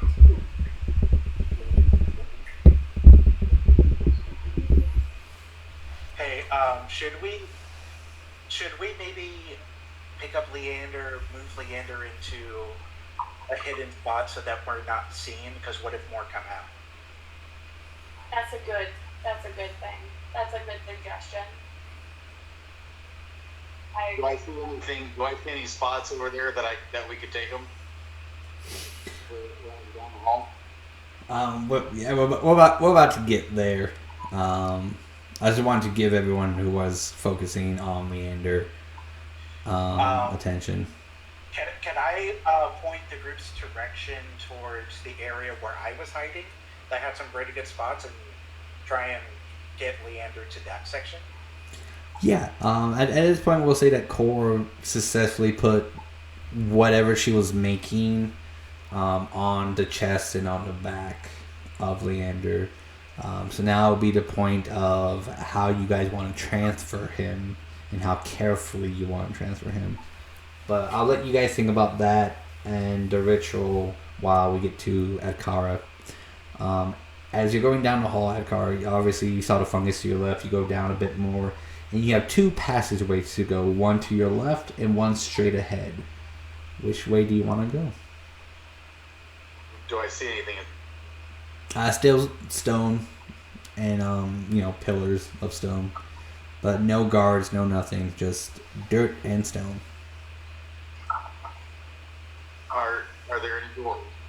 If you get a little closer, a couple feet down on your left, there's a door on your left hand side, and a couple of feet straight ahead, there was a door on the left wall. I open the door on the left. Alright, so you'll go up. You're gonna open up the door. Yeah. Alright, this chamber is now mostly empty except for a few overturned boxes, broken items, scattered coins, small gems that look like they were dropped in a hasty evacuation, and one cultist who is sleeping soundly on the floor after consuming several bottles of wine. Oh my god. Is he on? Oh yeah, no. This is me in life because I'm very tipsy. He is. His name is Clyde, and he is waiting for. All cultists are Clydes. I'm kidding. Clyde with an I. He just go down the alphabet. So yeah. I'm like, is this saying Clyde? Because like, No, shit. that was a joke. So what you want to do in this room? So it doesn't look like there's much in this room except for cultists, a couple bottles of wine, and just looking around. You're still raging, I'm assuming, because. Yeah, I'm still. I'm just gonna go over there and fucking. Kill him. Yeah, I'm gonna try to hit him with my two-handed axe. I guess since I still have it out. Yeah, go for it. I'm still on advantage. Yep. Reckless attacks. As long as you hit, it's a crit. Wow. I hope the DC's low because it's 8. Unfortunately, not that low. So you miss, but you can attack again. I rolled 2 3s. Ouch. So I miss. I didn't wake him up or anything. Like, Nope. I can swing again. Yeah, he is still passed the fuck out. All right. That's a 24. Okay, that will definitely hit. So 17 for your first. So now you have to roll for your extra damage. That is a 6.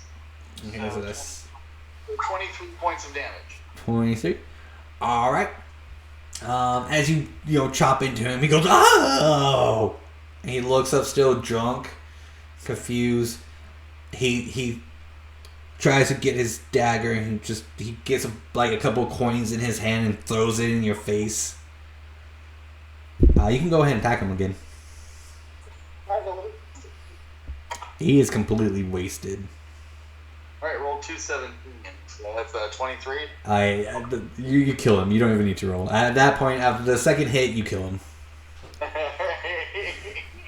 So as Adkara is murdering this drunk guy,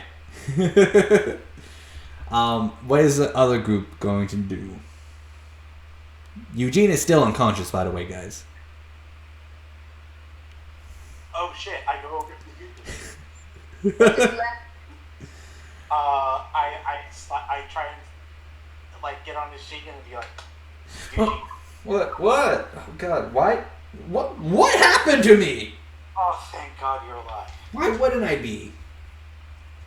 Well, you were laying unconscious. I thought you may have died. No, Iris was casting sleep. But why am I covered in blood? I look to the other corpse that's skinless from the tip of the dick up. And I look back to him and go, I have no idea. Oh God. Oh, I need a bath. Well, what we need is your help. Come on. Oh, okay. What happened? We need to get Leander to a safer place. Oh, okay. Oh.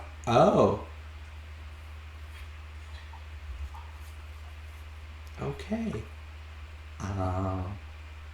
So my thought is we just pick Leander up gently and walk as safely as we can. I don't know. Core, what do you want to do?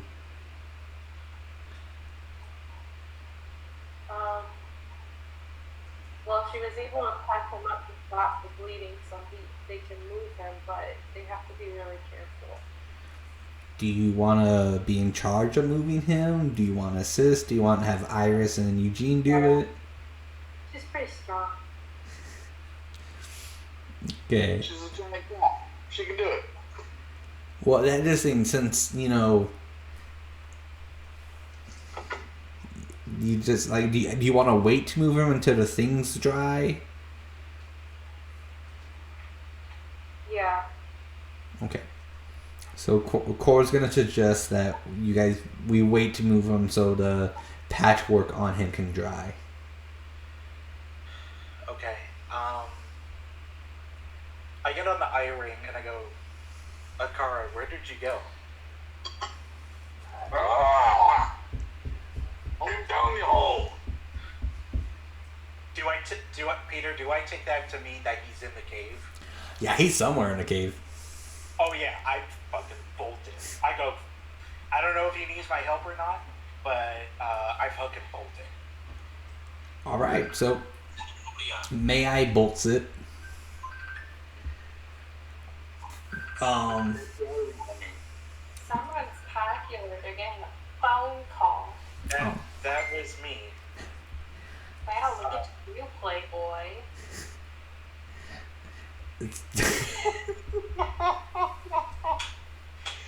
Oh, God. I'm drunk. I'm sorry. Oh dear God. And I love that this is not edited. No, so the funny part is, it's a friend of mine from California, and he was, once I posted that I was playing Magic on Twitch, he goes, hey, message me. And I messaged him, and then he tries to call me. And I'm like, dude, I don't want to see your dick right now. I'm playing D&D, and I don't roll that way. Lovely. So where are you gonna go exactly, May-Ighe? Because you don't see him in the fungus area, but there is a passageway straight ahead. Hey, what? There is a area straight ahead that you haven't explored. He's not in the fungus area. She's left. I guess I will try and go to... Do I see foot traffic from the other area, or can I discern that? Roll me a perception. And I'm assuming, Adkara, you're not being quiet at all as you're hacking and slashing this body? Not at all. Okay. 6. Even with the 6, you can clearly hear him hacking and slashing. I use my movement, dash, Okay. Bonus action dash, and I bolted. You get to where he's at, and all you see him is he's over this dead cultist body. His axe and himself is more bloody than ever. So he's slowly getting covered in blood, and again, same description of the room. The chamber is mostly empty except for a few overturned boxes, broken items, scattered coins, small gems that look like they were dropped during a hasty evacuation, and a dead cultist with wine bottles all around him. I'm gonna start looking for the mask. Investigation check. Because I know the mask is in here, I just don't know where. And at Adkara, you do see May-Ighe just now starting to look through all the boxes. 21. The best you find in this room is about 16 gold pieces. With a 21. And there is, other than that, there is no masks. I probably just yell at you. Maybe you should worry about Leander and not worry about the gold. I'm not looking for gold. I'm looking for the mask. It's here. We need to get Leander out of the hallway. There's nothing I can do about Leander. There's nothing I can do. Core is doing everything that she can right now. My only hope is that the mask can maybe do some sort of resurrection. Find it. I'm looking. How about instead of smashing a dead cultist, you come and help? He's dead for a reason. Good. Now come help. I'm going to leave the room and go look for another door.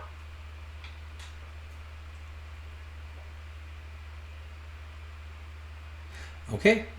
So he storms off. How long does your rage last? It's 1 minute, I believe. Okay. By the time you get to the next door, it will fade. I thought it was 10 minutes. No, up to 1. Interesting. Yeah. All right. So all of that took a minute. The hacking, slashing, the. We're technically only in, I'm only in 6 rounds of it right now. Well, that's in combat. Out of combat time goes a little differently. Because from moving from your location to finding that to hacking, slashing the body and moving to a different location, I'll say that's about a minute. So this will be a new room that you find as May-Ighe is still looking around that room. Let me see.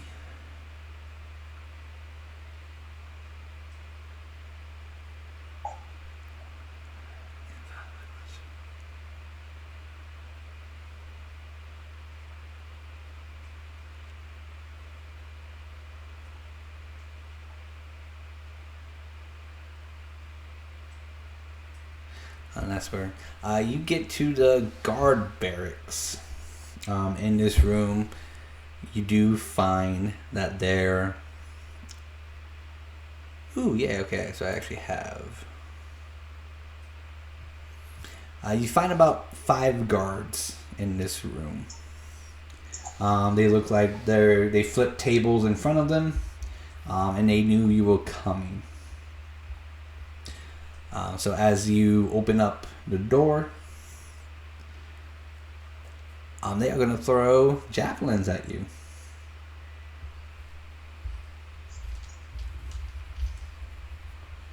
Bring it on, bitch. Miss. Wow. 1, 2, 3, 4, 5. All miss. All miss. Wow. So we'll go. Wow.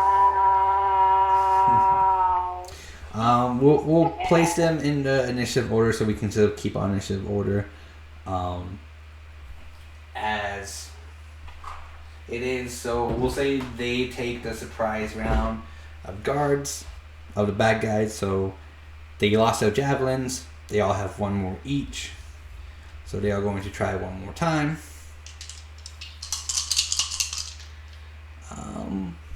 Where? Okay, so. Oh. That's weird. Oh, okay.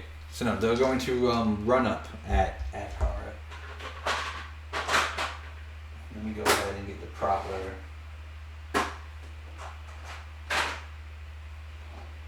Actually, I don't need to. I can just use the red guards as cultists as their guards.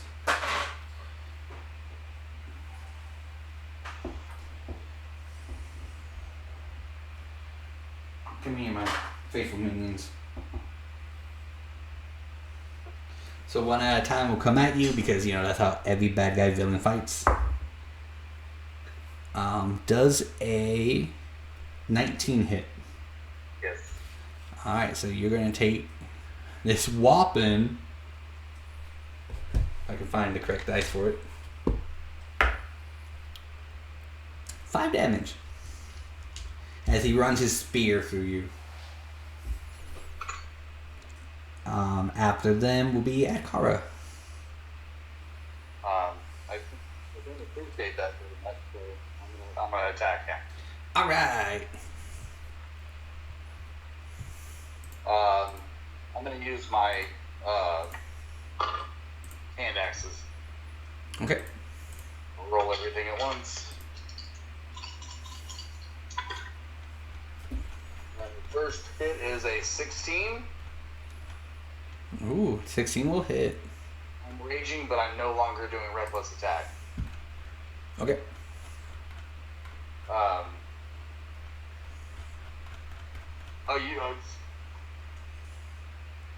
What are we talking about with the whole rage ending thing? I think it doesn't give you any HP, so it's just whatever the side effects of ending rage is. Right, but I'm saying I raged once, and I was up to 6 rounds. Can you rage again? Can you do it twice now? Yeah, I have 2 rages, but one rage would last 10 rounds. Yes, but since we broke combat, and now we're going to different combat, so you will have to use another rage to get back into the combat initiative duration. Okay, well, since there's 5 of them, yeah, I'm going to use rage. Okay. So I'll use my second rage. Get him. Yeah. So that was, you said that first attack was the hit, 16? Up 16 kills him. No. So Oh. 16 hit. Yeah, 16 hits. So that is a 4 plus. That's 10 points of damage with the first attack.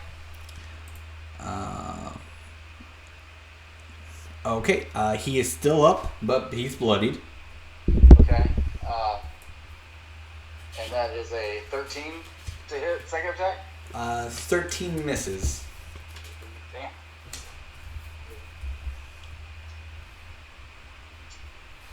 They do have chain shirts and shields on them. So they are guards. They look like guards. They don't look like your typical cultists. They look like just like infantrymen. So they, the guards, they have scarabs are decorated with dragon moffets. So they do have like this dragon design, I say tabard on them. But it's not part of the dragon's uniform. But wearing one of these scabbards could buy you credibility if you're trying to pass as a cultist. So it's kind of like one of those, like, you're a cultist, but like you're a cultist in training type deal. Did you use my bardic inspiration yet? I have not, actually. Oh, do you want to do that on your? Did you want to do that on your second attack? Sure. Yeah. Nice. So that was That was a 13. plus. It's a D4, right? Let me hold on. I believe it is. Because it's a 4. I rolled a 4. So that makes it a 17. I mean, you hit. Yeah. A D6. Oh, It's a D6. D4. Really? That's fine. You can keep the 4. I still rolled a 4. So Yeah. Okay.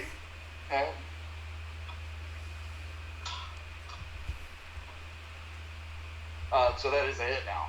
Yes. So now the damage is 3. It is dead. So one guard dead. Cool. If you need it again, let me know. Because are we still able to communicate? He is farther than 100 feet right now. I was about to ask if I can hear Because I can get around my loophole of bardic inspiration because it's within 60 feet / being able to hear you. So Sorry. as long as he's able to hear me through the eye ring, I can give him bardic inspiration. Nice. Peter, would it work like that? Loophole. Ooh. So I will say right now, he's exactly 100 feet from you. So he Um, can technically still hear you. I will say, well, technically, yes, since you guys can communicate. I will say though, since this is a new way of doing it, because of again, the spells doesn't. They're based off of kind of like line of sight issue of Yeah, hearing. sounds like a percentile rule right there. But if you want to give away your location and like yell it, to talk loud enough so he can hear you, since it will echo in this cave. I'll allow it.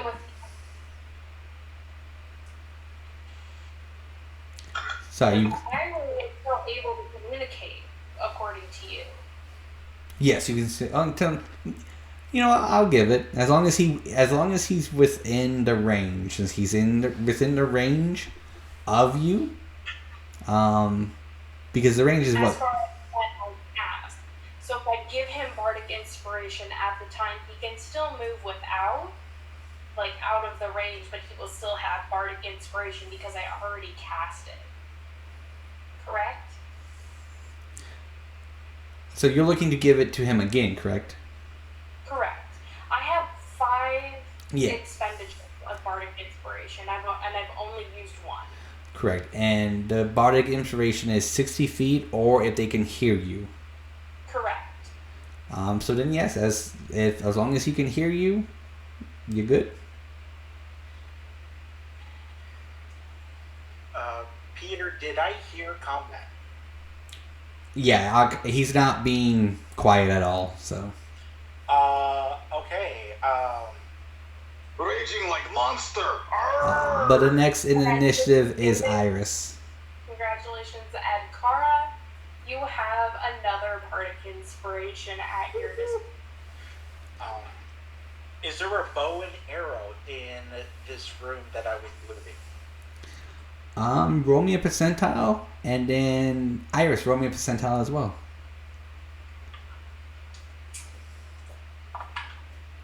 Ooh, 98.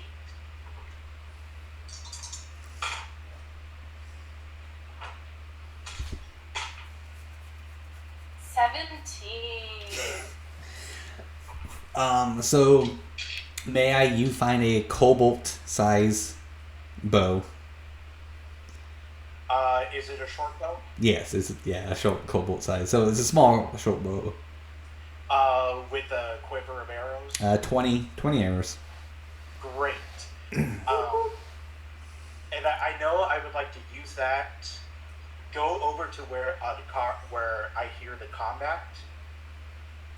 We'll get there on your turn. Yeah. Okay. I'll wait. Yeah, I was just giving you that, like, since you were looking previously before combat happened. Thank you. You're welcome. So Iris, as you're casting, you cast your bardic inspiration. You hear over Irene's like, Irene 7 is not meant to transfer magic over. This is a unique feeling. Must diagnose this process. Please warn me next time you cast magic through me. I'll warn you. Thank you. So we'll go to the very top. Are you gonna move at all, or are you gonna stay next to Core? Iris? Because if bardic inspiration works from where I am, then I'll just stay next to Core. Okay. So we're gonna go And to. bardic inspiration is a bonus action, and have I casted at this rate? I can only use 1 spell slot. So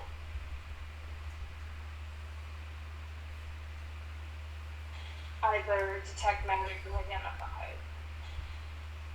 I only have 1 spell slot left.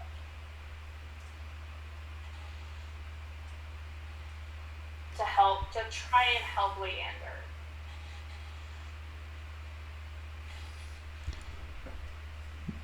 That's more so up to Core, but it looks like she's MIA right now. Oh, no, there she is. I'm right here. Sorry, but let me see if you don't want to be on camera. because identify is going to be the most helpful, in my opinion.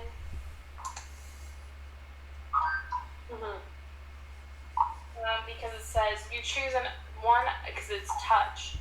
You choose one object that you might touch throughout the casting of the spell. If the magic item or some other magic imbued object, you learn its properties and how to use them, whether it requires agreement to use, how many charges it has. You learn whether the spell's affecting the item or what they are. If the item is created by a spell, you learn which spell created it.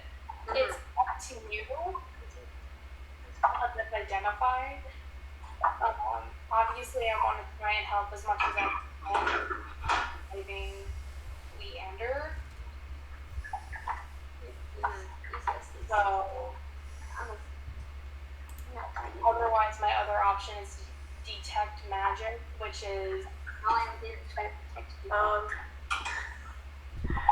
like the investigate. The identify. Yeah, sorry. Identify. You're not in the yeah.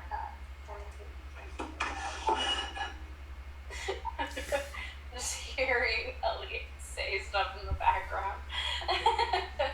Well, my boyfriend's here and he's in the living room and he's hooking up his switch to the TV. So she's Nice. Okay, so then as my action, I am going to. I can ritual cast identify as well.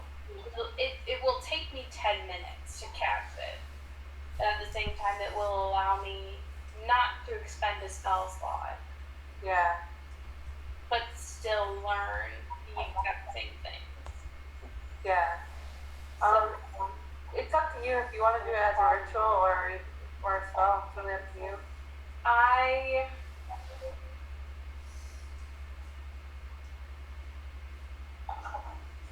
I personally would rather do it as a spell simply because I do still have an attack spell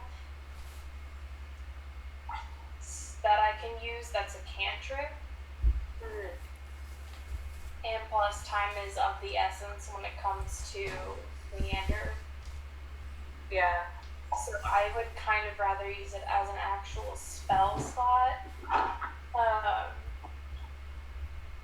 So I would like to use identify on Leander. I'm gonna officially cast finally as a full pupper. Oh, look at the pupper. I was about to say, Leander's a cat, not a puppy. It's a pup. It's a pea pup. But there's a pupper. Okay.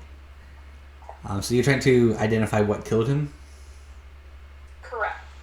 And then, like, obviously there's properties and how to use them, which includes kind of any kind of counter spell. Inflict wounds killed him. A critical inflict wounds killed him. Yeah, no. But is there, like, any kind of potential counter spell or way to counter it? Unless you have the actual spell, counter spell, I don't believe so. It looks like just with identify, obviously you can tell it's negative energy, more of that draconic energy. It's been funneled through the hand, blast a hole through his chest and everything. And he is dead. And you just by casting that on him, you can tell that the medicine core kind of put on him. It's just for show.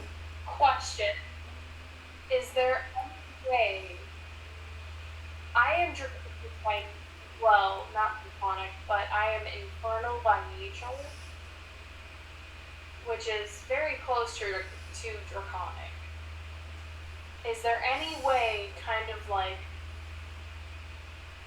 jellyfish kind of poison-esque way that I can take some of the burden.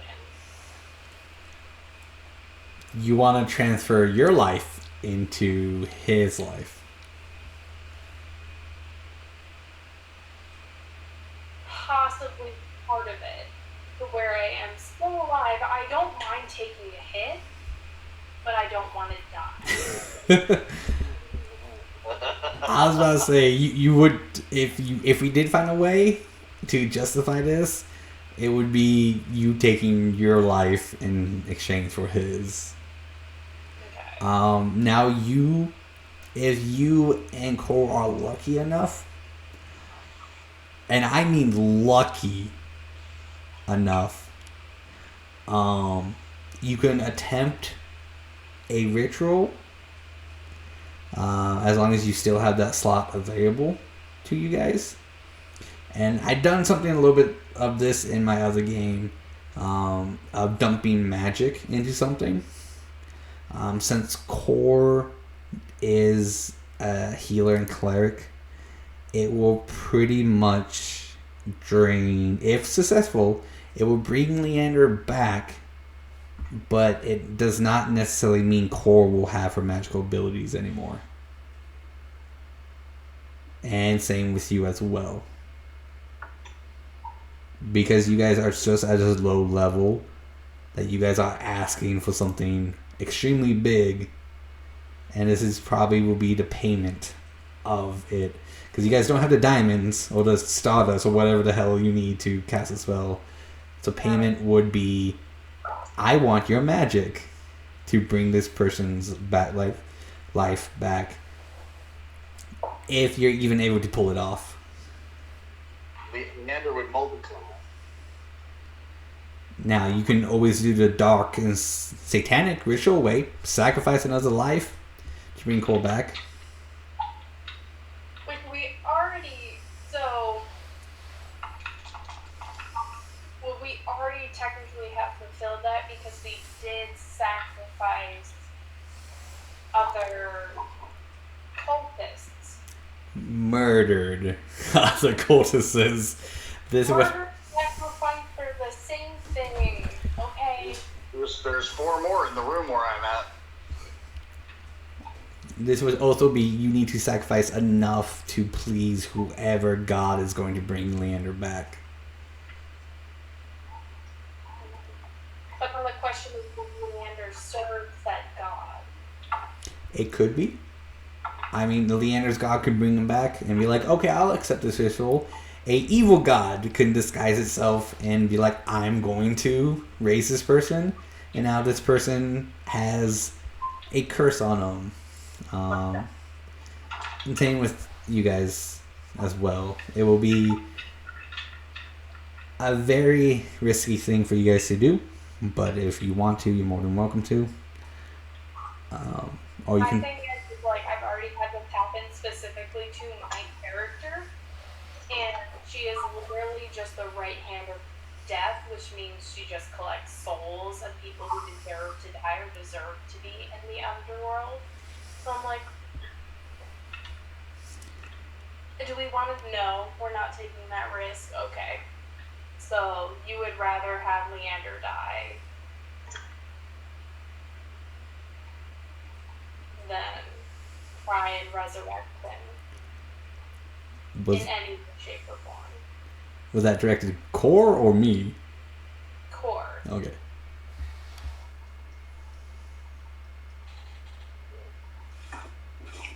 I mean, technically, if we're going by the name Core, I know, is the bringer of death. So, I'm curious as to her opinion as to what she wants to do. She wants to do whatever she can in her power to do right now. And if it doesn't go her way, then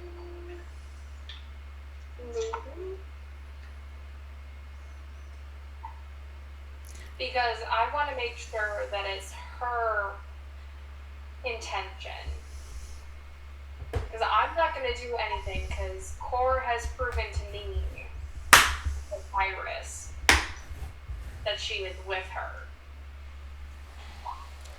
Yeah. So, Iris wants to make sure that the decision that she goes through with is something that Core also goes through with, because Core is more tied to Leander than Iris is. Yeah, she shows her the way. Now, I do believe you both do have a ritual slot still available. So we can go off of that path if you want. Both cast your ritual and hope to God something happens, but the payment will be steep. And you may not know the payment. I may collect it at a time. You guys won't roll. I will do all the rolling. I just need to know if you're willing to pay. And this isn't from the last game. I know. It's just you guys are low level. Again, level 2, trying to do something extremely out of your range, which will come with a heavy payment. I mean, my thing is like non-player, non-like character related. What is Leander's opinion on this? Exactly. I'm just like non-character related, like what's her opinion, and she can always create a new character in which to rejoin us at a different time. So I'm kind of curious as to her opinion. I don't care. I know that Leander, despite his recent murder, the recent murder that he just committed before he died, despite that, he finds all life, like, no matter what. That's why he's really upset that people kill other people. So if he dies, for me personally, it's sad to see him go, but it's what happens. He does have a prodigy that will show up looking for him, so... Ooh, it's interesting that you bring up prodigy. Yeah, it's his adopted elf son. Now, as a player, I'm intrigued by who the potential elf adopted son could be, and potentially play a part in our campaign. Yeah. He's not very old. He's not much older, too. He's, like, really young and still kind of naive. So, like, it's up to you what you guys would want, but I know Leander, he wouldn't want somebody to sacrifice somebody else just for his life.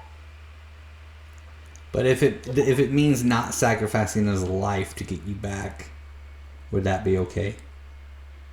Not sacrificing him? Correct, because there is a way to get Leander back without sacrificing another life. Sorry, my dog took me in and out. And like it depends on what it was, because like for me, I care because obviously I've grown quite attached to Leander. But if it's part of the story that all the characters grow because of his death, then it's a death worth having. Well, I always take it like this. What would your character do if one of your other party members died? They would respect what they would have wanted. Like if I know if it was Core takes the same thing. Where like if that's her time, then it's that's the way her gods would have wanted it. Then, like I said, it depends on the character and how they die. Then that will leave you guys with the decision. Do you want to try to raise Core? Or do you want your characters to just accept the fact that Core's gone? Or not Core, Leander.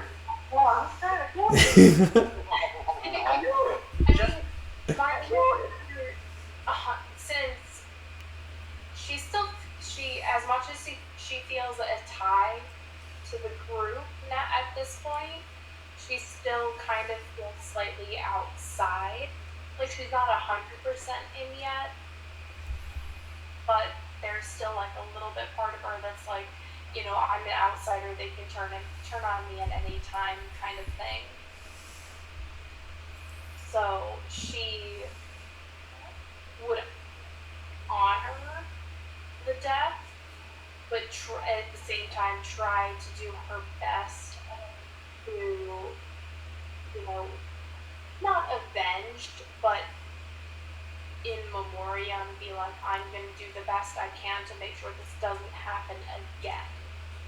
To make sure your friend, specifically since Core is associated with her, like make sure Core is protected. Make sure, even though Core is a cleric and can defend herself easily, like Core is protected and safe. I mean, you can always go with May-Ighe's idea. Which was? Try to find a mask and hopefully it brings him back. I mean, if they can find it, but it might have to pay the price. Why is he doing that? Well, the thing is that I overheard the conversation, and they said that it's inside the cave. Right. My only thing is how quickly we can get to her, because I know these resurrection things are time-based. So it depends how quickly we can get to. If they can get it, but I know Core will not leave her. Okay. So at the very least, we can leave Core, possibly Iris, because she is willing to stay behind and try and help however she can. Because she's not going to admit it outwardly, but after everything that's happened, she does have more of a specific attachment to Core than anyone else in the group.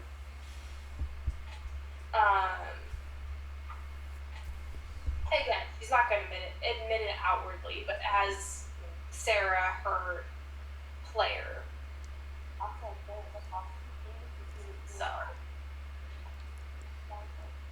So since it is Iris and Core's turn briefly together, we'll make one final decision.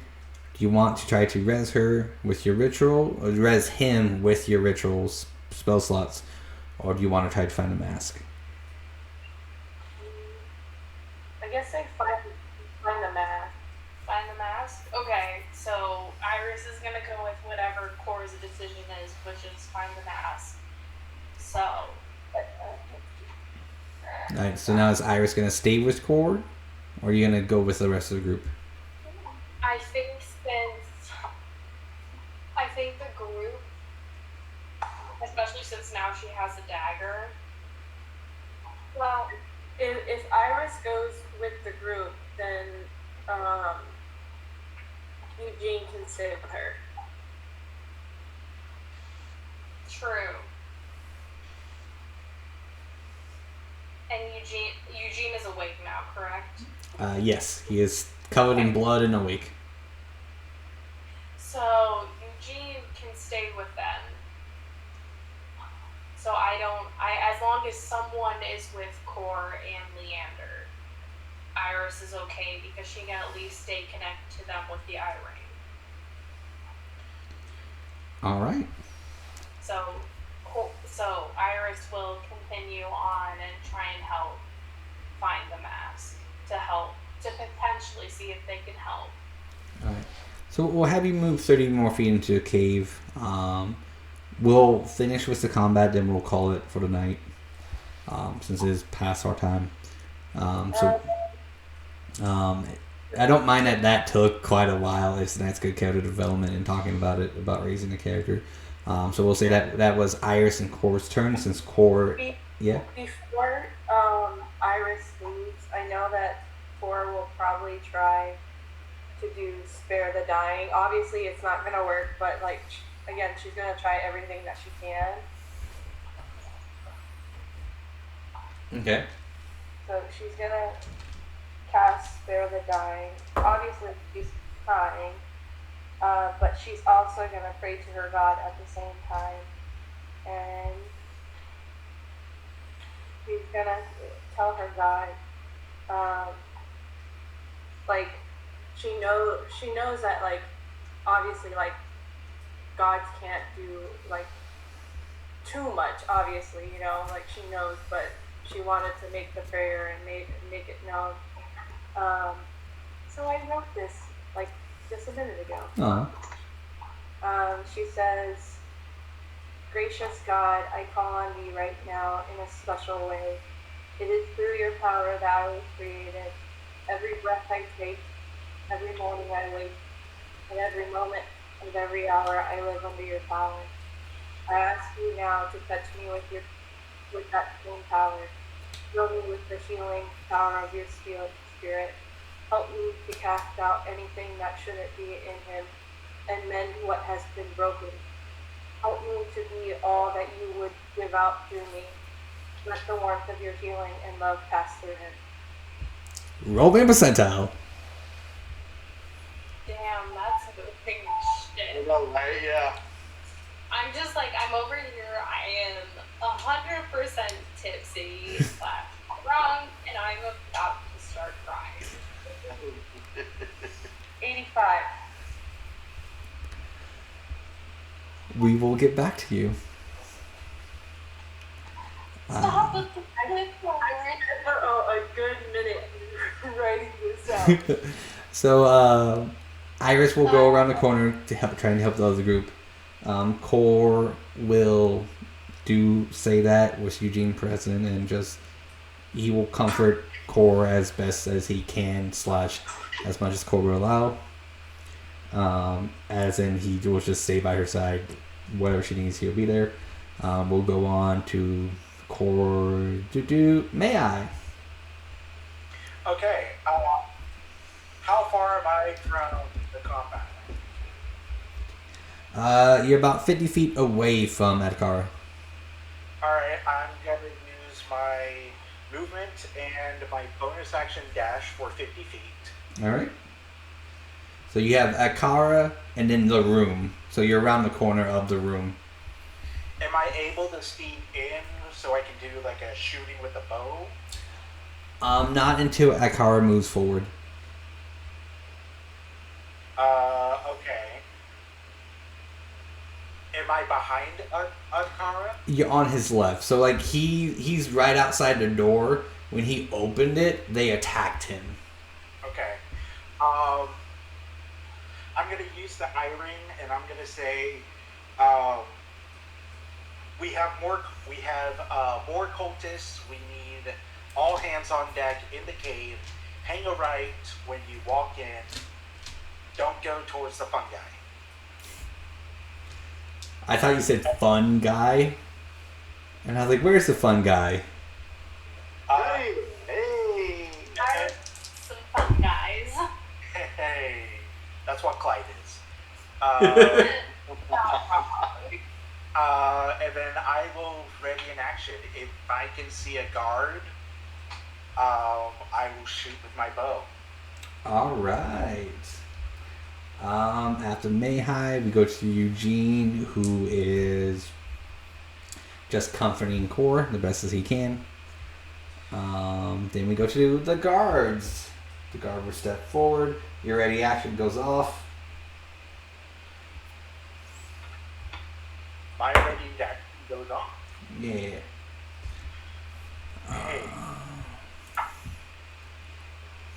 It's not very good. It's a 12. Yeah, unfortunately, a 12 misses. Yep. Gotta mark down the arrow. And I'm assuming 13 misses Adkara. Yes. The rest are waiting patiently. So after them, we go to Adkara. Alright, I'll roll all my dice at the same time again. 2 attacks with my hand axes on the next pool that's closest.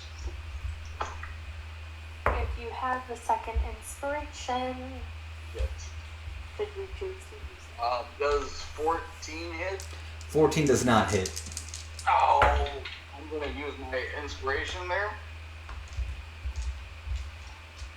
Can you do that right? Yeah. That's fine. You can use it after the fact.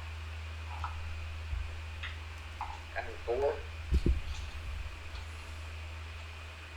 That's an 18. 18 hits. That is does 8 points of damage on the first attack. All right. No, I'm sorry. Wrong dice. 9 points of damage on the first attack. Okay. And 17 hit on the second attack. 17 does hit on the second attack. That is 4 points of damage on the second attack. All right, that kills it. Yeah. All right. Bardic inspiration. Would that be? Do you want to move in or do you want to stay there? I will. Well, I need to get out of his way so he can attack too. So I'll take a step over. Okay. So like into the room. Yes, into and to the left. Or was he to the right of me or to the left of me? He's to the left of you. I'll take a step to the right. All right. So in the room to the right. Yeah. 10-4. Then a step to the right. All right, Iris. Oops. Fuck, where am I? You're 5, 10, 15, 20, 25, 30, 35, 40, 45, 50, 55, 60. You're 65 feet away from May-Ighe. And May-Ighe is Right outside the door, around the corner of it. from the combat. He is right outside in the hallway of the combat. I'm standing there with a bow and arrow in my hand, Yeah. reloading, getting ready to do another shot. And okay, so I'm bottom. So May-Ighe is pretty close to the top of initiative, correct? He is after Core.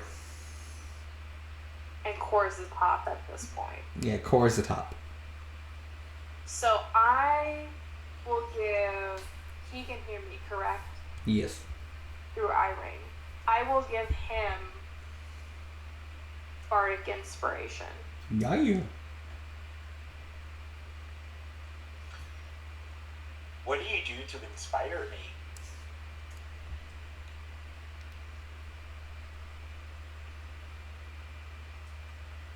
Apparently nothing.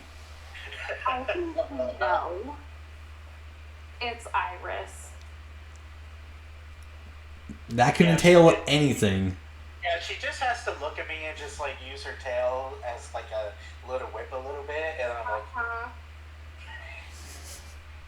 I was gonna say, based on your reaction to her picture, which I hope Peter adds to something of this this stream or whatever the fuck it's called. I don't know. I'm inebriated. I can tell. Can you? Yeah, because do you want to move the 60 feet? And then flirt with May-Ighe and give him inspiration, aka a boner? Let's go with that. Okay. So you hear and feel a very sexy tiefling strut to you, whip her tail at you, and wink at you to give you bardic inspiration. he sort of smiles a little bit, and he's like, okay, I can do this. Wipes the way to drool. Oh, I got it. A little drool comes out, and he just wipes it off and goes, ugh. Yeah, I can do this. Alright, so I'm pretty sure that will be Iris' turn. So we'll go to Core. Core, roll me another percentile. 10-4 rank 4.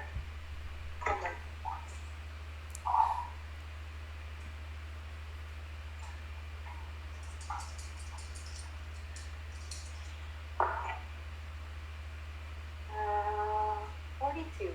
Okay. Alright. You're still over the body. So, do you want to try anything else on your turn?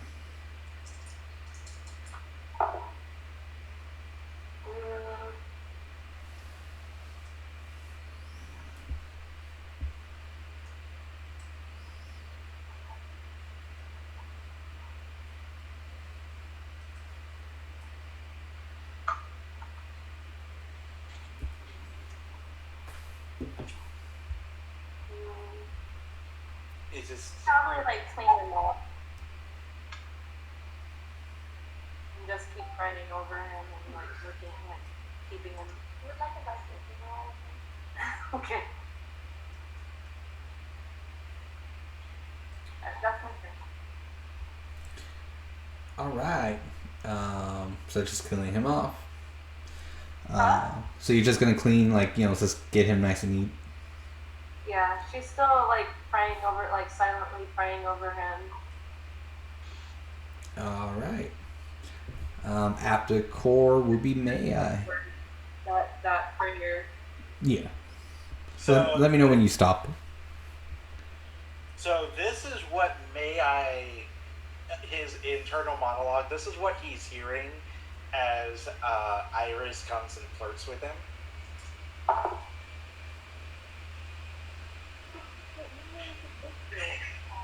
I can't hear anything.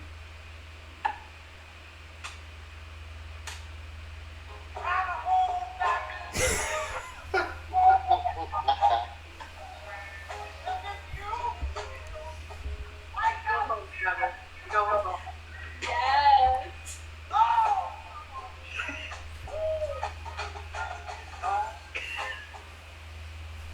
It's embarrassing, but it's true. Love it. That's what his internal monologue is right now. As Iris's creator, yes, I agree. Alright, so for combat wise, there's only 3 of them left. What do you want to do? But I'm gonna come in taking a shot at the person that is in combat range with Adkara. Alright, take a shot.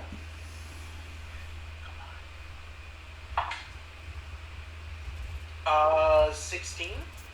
Hits. Yes. And it's within 5 feet of my good friend Adkara, making it sneak attack. Oh, it's only 9 damage. Okay.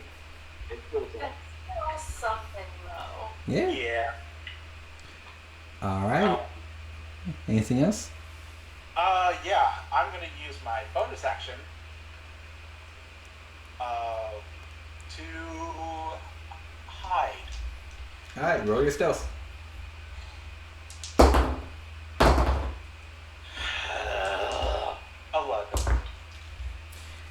Alright, so as you go in, I'm assuming you're gonna hide in the room somewhere? Yeah, I'm gonna step into the room and try and hide behind the big guy. Okay. As you try to hide, one of them points out, "You can't hide from us, little one." Oh, son of a... Alright, after May-Ighe, Eugene's not here. Bad guys. They will surround Adkara. Alright, first attack. Which will be 20. So 6 damage.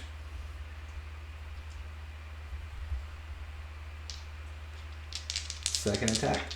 Which will be 19. Very super cool. So 6 damage for the first one, 2 damage for the other one, and then 1 attack on May-Ighe. It's a whopping 6 to hit. Okay, so they are currently flanking Adkara. And so it is Adkara's turn. I want to hit the one that May-Ighe already hit. Alright, go for it. Same thing, I'm going to roll all 4 of my dice at once.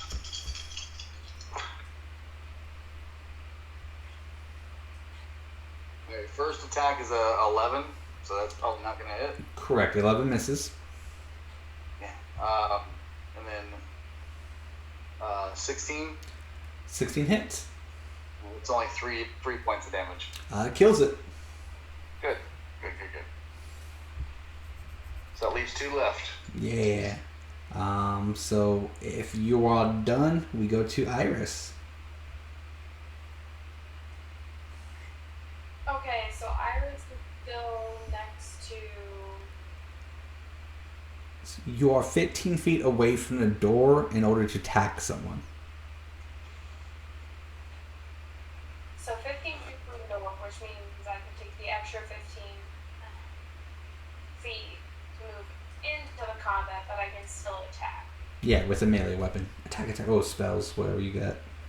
So that begs the question, am I within 30 feet of someone? 5, 10, 15, 20. Yeah, you're in 30 feet with someone. Cool. I'm going to attack someone with a dagger. Alright, so 5, 10, 15, 20.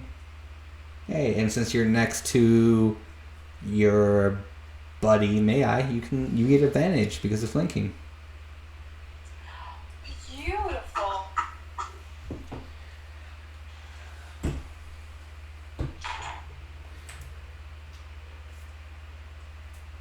And it's what? Stealth? Or, I mean, dex, right? Yeah, a dagger can be strength or dex since it's a finessable weapon. If it's a finesse weapon, dex. So that'd be a 21. 21 hits. 1d4 plus your dex. 1d4? Yeah, 1d4 plus your dex. Trying to remember what color I used because that was a lucky color. That's what's out there. But I'm also inebriated, so my short-term memory is terrible. I'm gonna use the coffee flavored one because you know why. 2, so 6 damage. Alright, good, nice.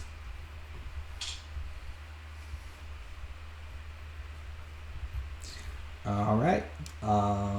So that'll be it for Iris. Core, go ahead and roll me another percentile.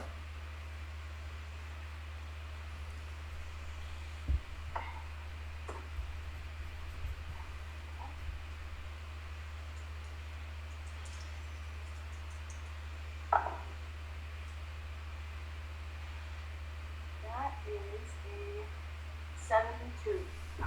Alright. At the core is May-Ighe. So May-Ighe's been dancing this entire time because of that inspiration. He's got a little kick in his step right now. And then just before he Turned on.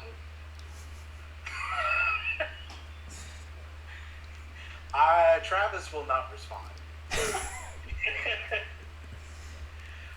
May-Ighe will look at the next. We'll look at the next person that is attacking.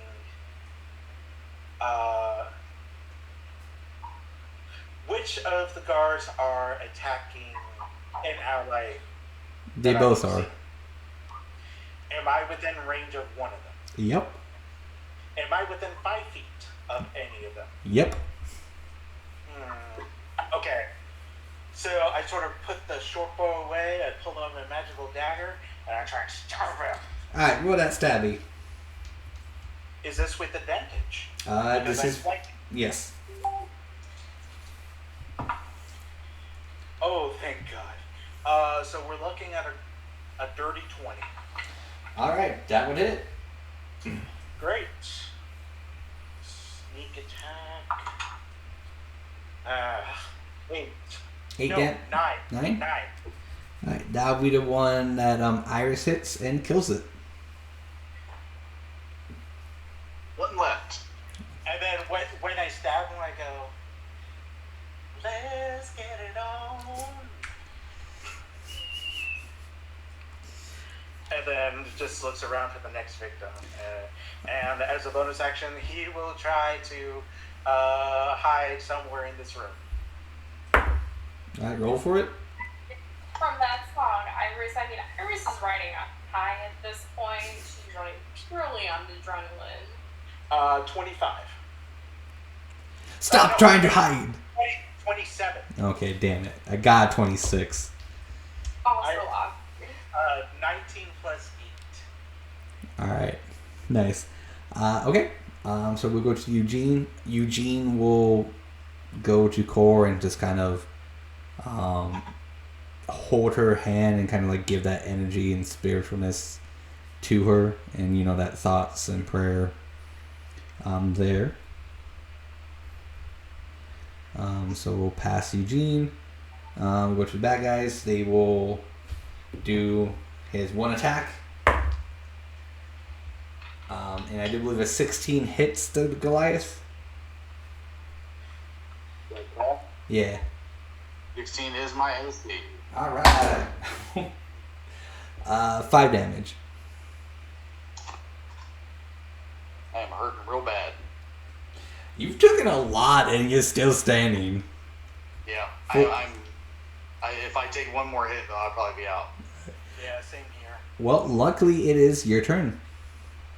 Well, I'm going after him. Alright. I'm gonna go for reckless attack. I have advantage on, so I'm just gonna do all 4. I'm sorry, I'm gonna do my 2. Yeah, so never mind. Reckless attack, first attack. 25. 25 hits.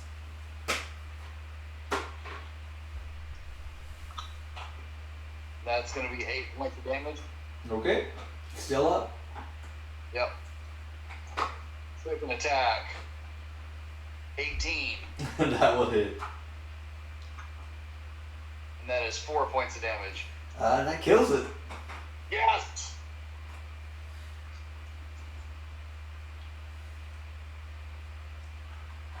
Well done.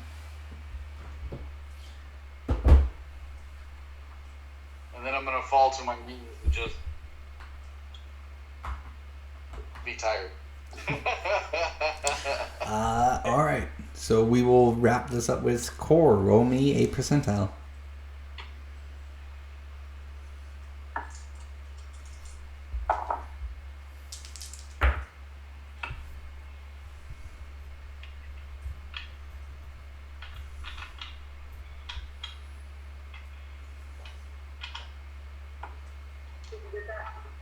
What was that?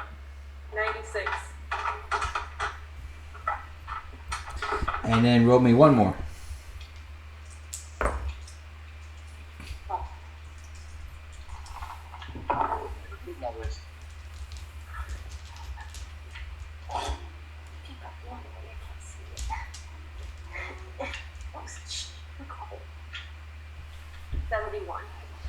Alright. We will pick up next week. Aww. Unless you want to know. Cliffhanger.